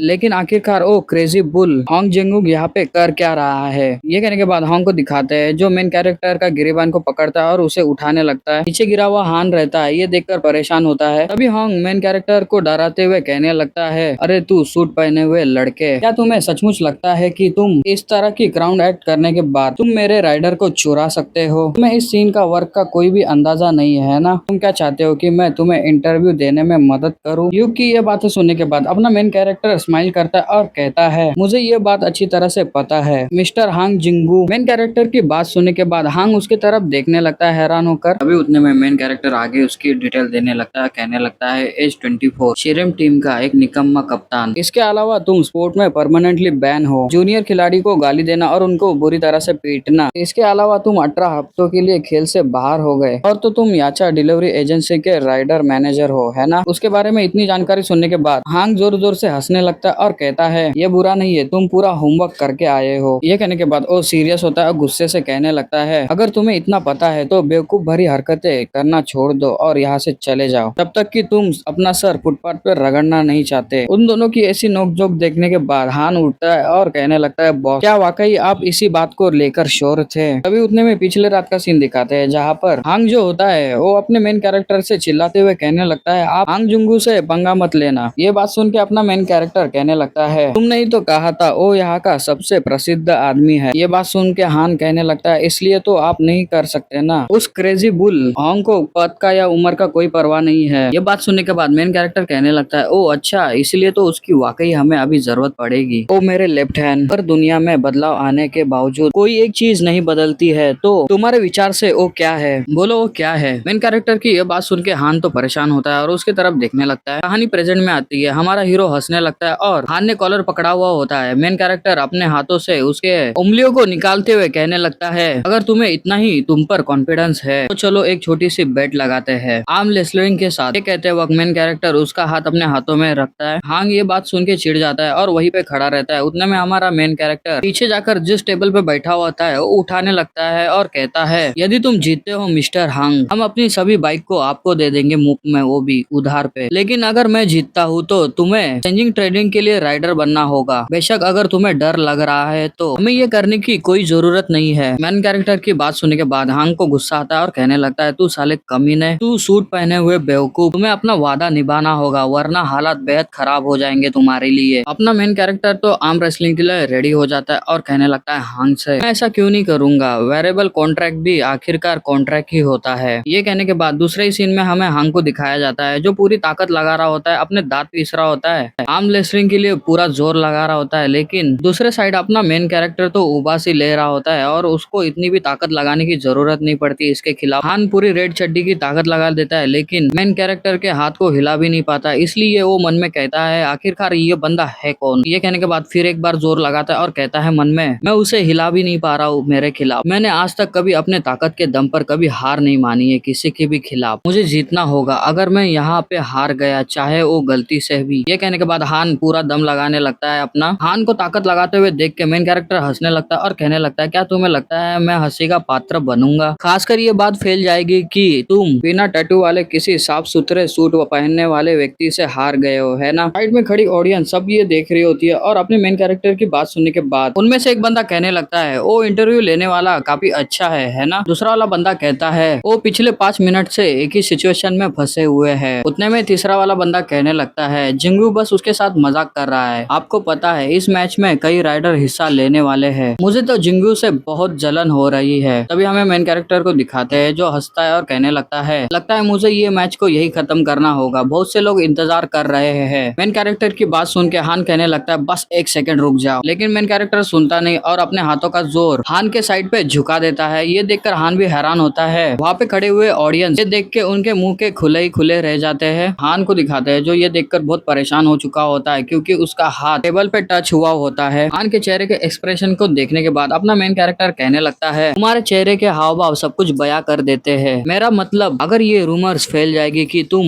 इन सभी के सामने सूट वाले बंदे से हार गए, तुमने अपने शारीरिक ताकत के बल पर जो पद को और गौरव हासिल किया है वो धीरे धीरे धराशायी होने लगेंगे, है ना। मेन कैरेक्टर की बात सुनने के बाद हांग परेशान होकर मेन कैरेक्टर से कहने लगता है बकवास बातें करना बंद करो, ये बस आर्म रेसलिंग है, मुझे कोई बेवकूफी भरा वादा निभाने की कोई जरूरत ही नहीं है। ये बात सुन के अपना मेन कैरेक्टर उसको आवाज देता है और कहने लगता है हांग जिन्यू, मैंने तुम्हें ऑलरेडी बताया था वेरिएबल कॉन्ट्रैक्ट भी एक कॉन्ट्रैक्ट ही होता है। तुम्हारे विचार से कॉन्ट्रैक्ट का पालन न करने में तुम्हारा क्या होता है? उन सूट पहनने वाले लोगों को जिन्हें तुमने नीचा दिखाया था अपनी कक्षा में 100 में से एक सबसे कठिन था। अपने मेन कैरेक्टर ने हांग को अभी तक हराया नहीं है, उसका हाथ अभी तक टेबल पे छुआ नहीं होता है, इसलिए अपना मेन कैरेक्टर आगे कहने लगता है 1000 में से एक व्यक्ति पूरा स्कूल का संचालन करता था, फिर 10,000 में से एक, फिर 1 लाख में से एक। तो तुम्हें क्या लगता है कि वो किस तरह का व्यक्ति होगा? मेन कैरेक्टर ये बात कहते हुए इविल सी स्माइल हंसने लगता है। हांग जो उसके तरफ देख रहा होता है वो भी परेशान होकर उसके तरफ देखने लगता है। अपना मेन कैरेक्टर तभी कहता है आगे बढ़ो और अपने वर्ड्स को तोड़ दो, अगर तुम हर रात को जमीन पे पटकना चाहते हो। मेन कैरेक्टर की बात सुनने के बाद हांग का मुंह बन जाता है और कहने लगता है मैं अब क्या करूं, मुझे क्या करना है। मेन कैरेक्टर देखता है कि हांग अभी अपने साइड में है, इसलिए वो मुस्कुराने लगता है और फिर खुद को हराते हुए कहने लगता है सिंपल है। हांग की तरफ दिखाता है, ये देखकर वो भी हैरान होता है। कुछ सेकंड पहले वो हारने वाला था, एक पल में वो जीत गया। तभी उतने में सामने खड़े लोग देख लेते हैं हांग जीत गया तो जोर जोर से चिल्लाने लगते हैं कि हांग जीत गया। उतने में दूसरा बंदा कहता है याचा डिलीवरी के एक्स से यही उम्मीद थी। ये कहने के बाद उसका नाम चिल्लाने लगते हैं हांग जिन्यू और चेयर करने लगते हैं। उन लोगों को चेयर करता हुआ देख के हांग उनकी तरफ देख रहा होता है हैरान होकर। फिर हांग अपने हाथ की तरफ देखता है और मन में कहने लगता है क्या उसने मुझे जानबूझकर जीतने क्यों दिया? ये हांग सोच ही रहा होता है। उतने में हमारा मेन कैरेक्टर कहने लगता है क्या ये सच है श्रीमान जुंग? मुझे पता है कि तुम्हारे लिए ये डिफिकल्ट डिसीजन होगा, थैंक यू तुम्हारा। मेन कैरेक्टर की बात सुन के हांग परेशान होता है और उसकी तरफ देखने लगता है और कहता है कि क्या वो बस इतना कहते हुए वो सामने की तरफ देखता है तो अपना मेन कैरेक्टर क्रेजी बंदे की तरह हंसने लगता है और कहता है परिणाम चाहे जो भी हो, यह तक कि तुमने सेंजिंग ट्रेडिंग के साथ काम करना चुना है, इसका मतलब यह है कि मुझे उम्मीद है कि तुम अपनी जान को जोखिम में डालकर भी अपने जॉब के प्रति पूरी तरह से समर्पित रहोगे। अगर तुझे मेरी बात समझ में आ रही है तो मुस्कुराओ, आज का दिन बहुत अच्छा है ना। हांग जो होता है मेन कैरेक्टर की बात सुन के और उसके हाव भाव देखने के बाद ओ कहने लगता है मन में ही डैम इट, मुझे लगता है कि मैं किसी पागल के चंगुल में फंस गया हूँ। हांग ये मन में सोच ही रहा होता है और अजीब सा चेहरा बनाता है। उतने में मेन कैरेक्टर हांग का हाथ उठाता है। ये देखकर ऑडियंस भी चेयर करने लगती है और कहती है ये तो बहुत अच्छी शर्त है, हांग जिन्यू भी साइन अप कर रहा है, ये देखकर मैं भी इसमें शामिल होना चाहता हूँ। उतने में मेन कैरेक्टर हांग का हाथ ऊपर करते हुए कहने लगता है तो ठीक है, मैं तुम पर भरोसा रखूंगा मिस्टर हांग जिंगयू। ये कहते हुए मेन कैरेक्टर हंसने लगता है क्योंकि उसने एक बड़ा मछली को अपने ओर कर लिया होता है। तभी उतने में सीन शिफ्ट होता है, हमें गोडाउन का सीन दिखाया जाता है जहाँ पर बहुत से ट्रक रहते हैं और बिल्डिंग भी रहती है। उस बिल्डिंग के अंदर मिस मिंजी को दिखाते हैं जो ऑफिस का डोर खोलते हुए मैनेजर से कहने लगती है मैनेजर सिंगो ने कमाल कर दिखाया, उसने बहुत सारे राइडर राइडर को भर्ती कर लिया है। ये बात सुन के मैनेजर वही खड़ा रहता है और पीछे की तरफ देखने लगता है मिस मिंजे की तरफ और कहने लगता है, क्या सीरियसली? मुझे उम्मीद है कि ये सब कुछ स्मूथ रूप से हुआ होगा। ये बात सुन के मिस मिंजी भी कहने लगती है, मुझे भी चिंता थी, लेकिन ऐसा लगता है कि कोई बड़ी समस्या नहीं हुई है। ये कहते ही वहाँ पे एक बंदा आता है एक फाइल लेके और हंसते हुए कहने लगता है, मैनेजर मैंने ये कंफर्म किया है और सभी मोटर बाइक को काउंट कर लिया है। सभी यूनिट पहुंच चुकी है और कोई भी बाइक गायब नहीं है। ये कहने के बाद वो बंदा फाइल को मैनेजर के हाथ में दे देता है और मैनेजर वो फाइल लेते हुए कहने लगता है उस बंदे से, ओ थैंक यू टीम लीडर चोई। दूसरे सीन में वो तीनों भी बाइक जहाँ पे रखी है वो गोदाम पे पहुंच चुके होते हैं। टीम लीडर चोई मैनेजर से कहता है, मुझे सचमुच समझ में नहीं आ रहा था कि इन सभी बाइक को मैं कहाँ पे रखूं, लेकिन आपने मेरी चिंता दूर कर दी है। ये बात सुन के वो हंसने लगता है और कहता है, जब हम मुसीबत में होते हैं तो हम सब एक दूसरे की मदद करते हैं, है ना? इसके अलावा यह उस समय के मुकाबले कुछ भी नहीं है जब तुमने मेरी जान बचाई थी। सेलर टीम 1 को अगले महीने यहाँ अपने इंसुलेशन पैनल प्राप्त होने की उम्मीद है, इसलिए जब तक वो जगह खाली हो जाती है तब तक कोई भी प्रॉब्लम नहीं है। टीम लीडर की बात सुन के मैनेजर राहत की सांस लेता है, स्माइल करते हुए कहने लगता है, हालात बहुत कठिन है लेकिन हमें इसके लिए भी ग्रेटफुल होना चाहिए। ये बात सुन के टीम लीडर वहाँ से जाते हुए कहने लगता है मैनेजर से, तो मैं अब यहाँ से चलता हूँ, अपना काम अच्छे से जारी रखना। ये बात सुन के मैनेजर हंसते हुए कहने लगता है, ठीक है, जरूर कभी किसी दिन खाना खाते हैं साथ में। वो बंदा वहाँ से जाने के बाद मिस मिंजे कहने लगती है मैनेजर से, ओ मैनेजर क्या हम सचमुच कठिन हो जाएंगे? ये बात सुन के मैनेजर मिस मिंजी की तरफ देखने लगता है। तभी मिस मिंजी बाइक की तरफ देखती है और कहने लगती है मैनेजर से, सच कहूँ तो कुछ महीने ही नहीं, एक महीना भी बेहद कम लगते हैं। किसी नए बिजनेस को आमतौर पर रिव्यूज के लिए बहुत अधिक डाटा और रेफरेंस की आवश्यकता होती है। मिस मिंजी की बात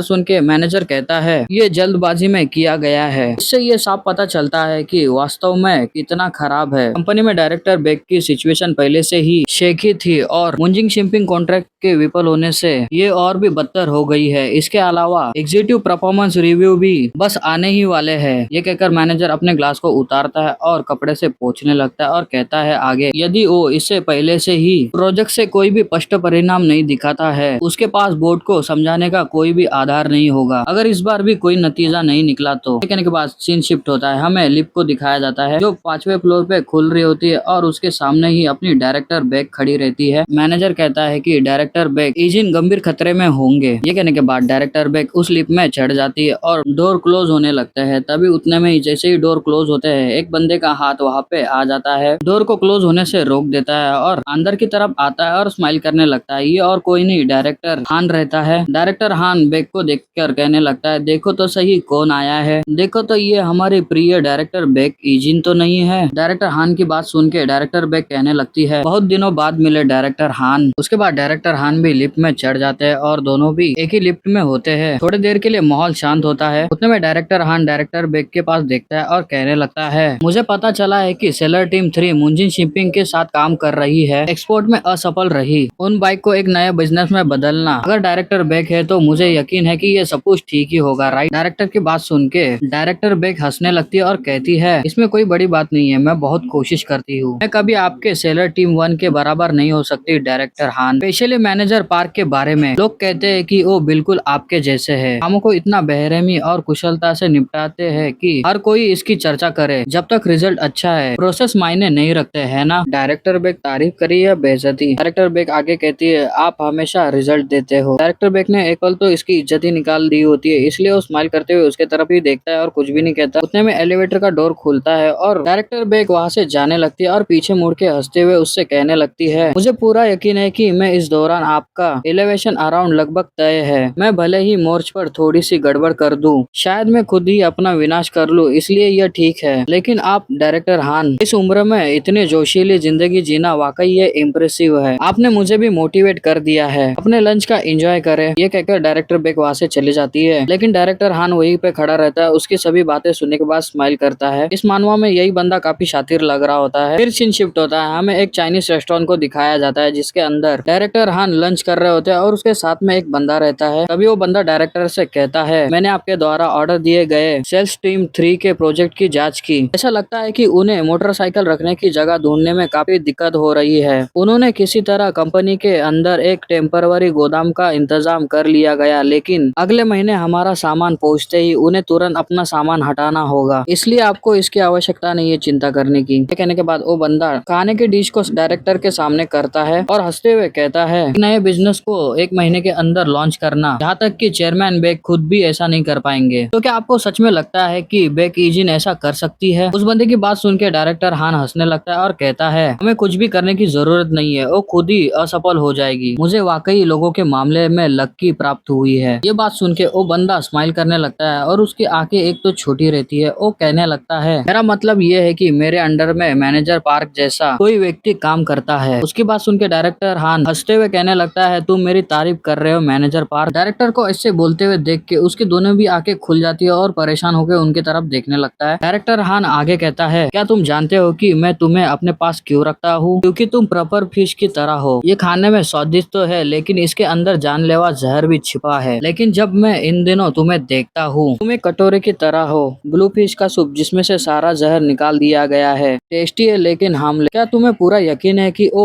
फेल हो जाएंगे? कम ऑन यार, बिजनेस में निश्चित नहीं कहा जा सकता। ये बात सुन के मैनेजर पार्क अपना सर झुकाता है और कहने लगता है मैं अपनी गलती को सुधारूंगा। ये बात सुन के डायरेक्टर दूसरे टॉपिक पे बात करने लगता है अगले महीने आने वाले इंश्योरेशन पैनल के बारे में। क्या पूरे 1 महीने तक इंतजार करने की वाकई कोई जरूरत है? डायरेक्टर ये कहने के बाद इन लोगों को इमेजिन करते हैं हंसते हुए। इन लोगों की खुशियों पे पानी डालने के लिए डायरेक्टर हान इंसान के शक्ल में भेड़िया छुपा रहता है। वो स्माइल करते हुए कहने लगता है मुझे लगता है कि सामान जितनी जल्दी हो सके उतनी जल्दी पहुंचना चाहिए। यह हम सबके लिए सबसे अच्छा होगा। क्या तुम सहमत नहीं हो?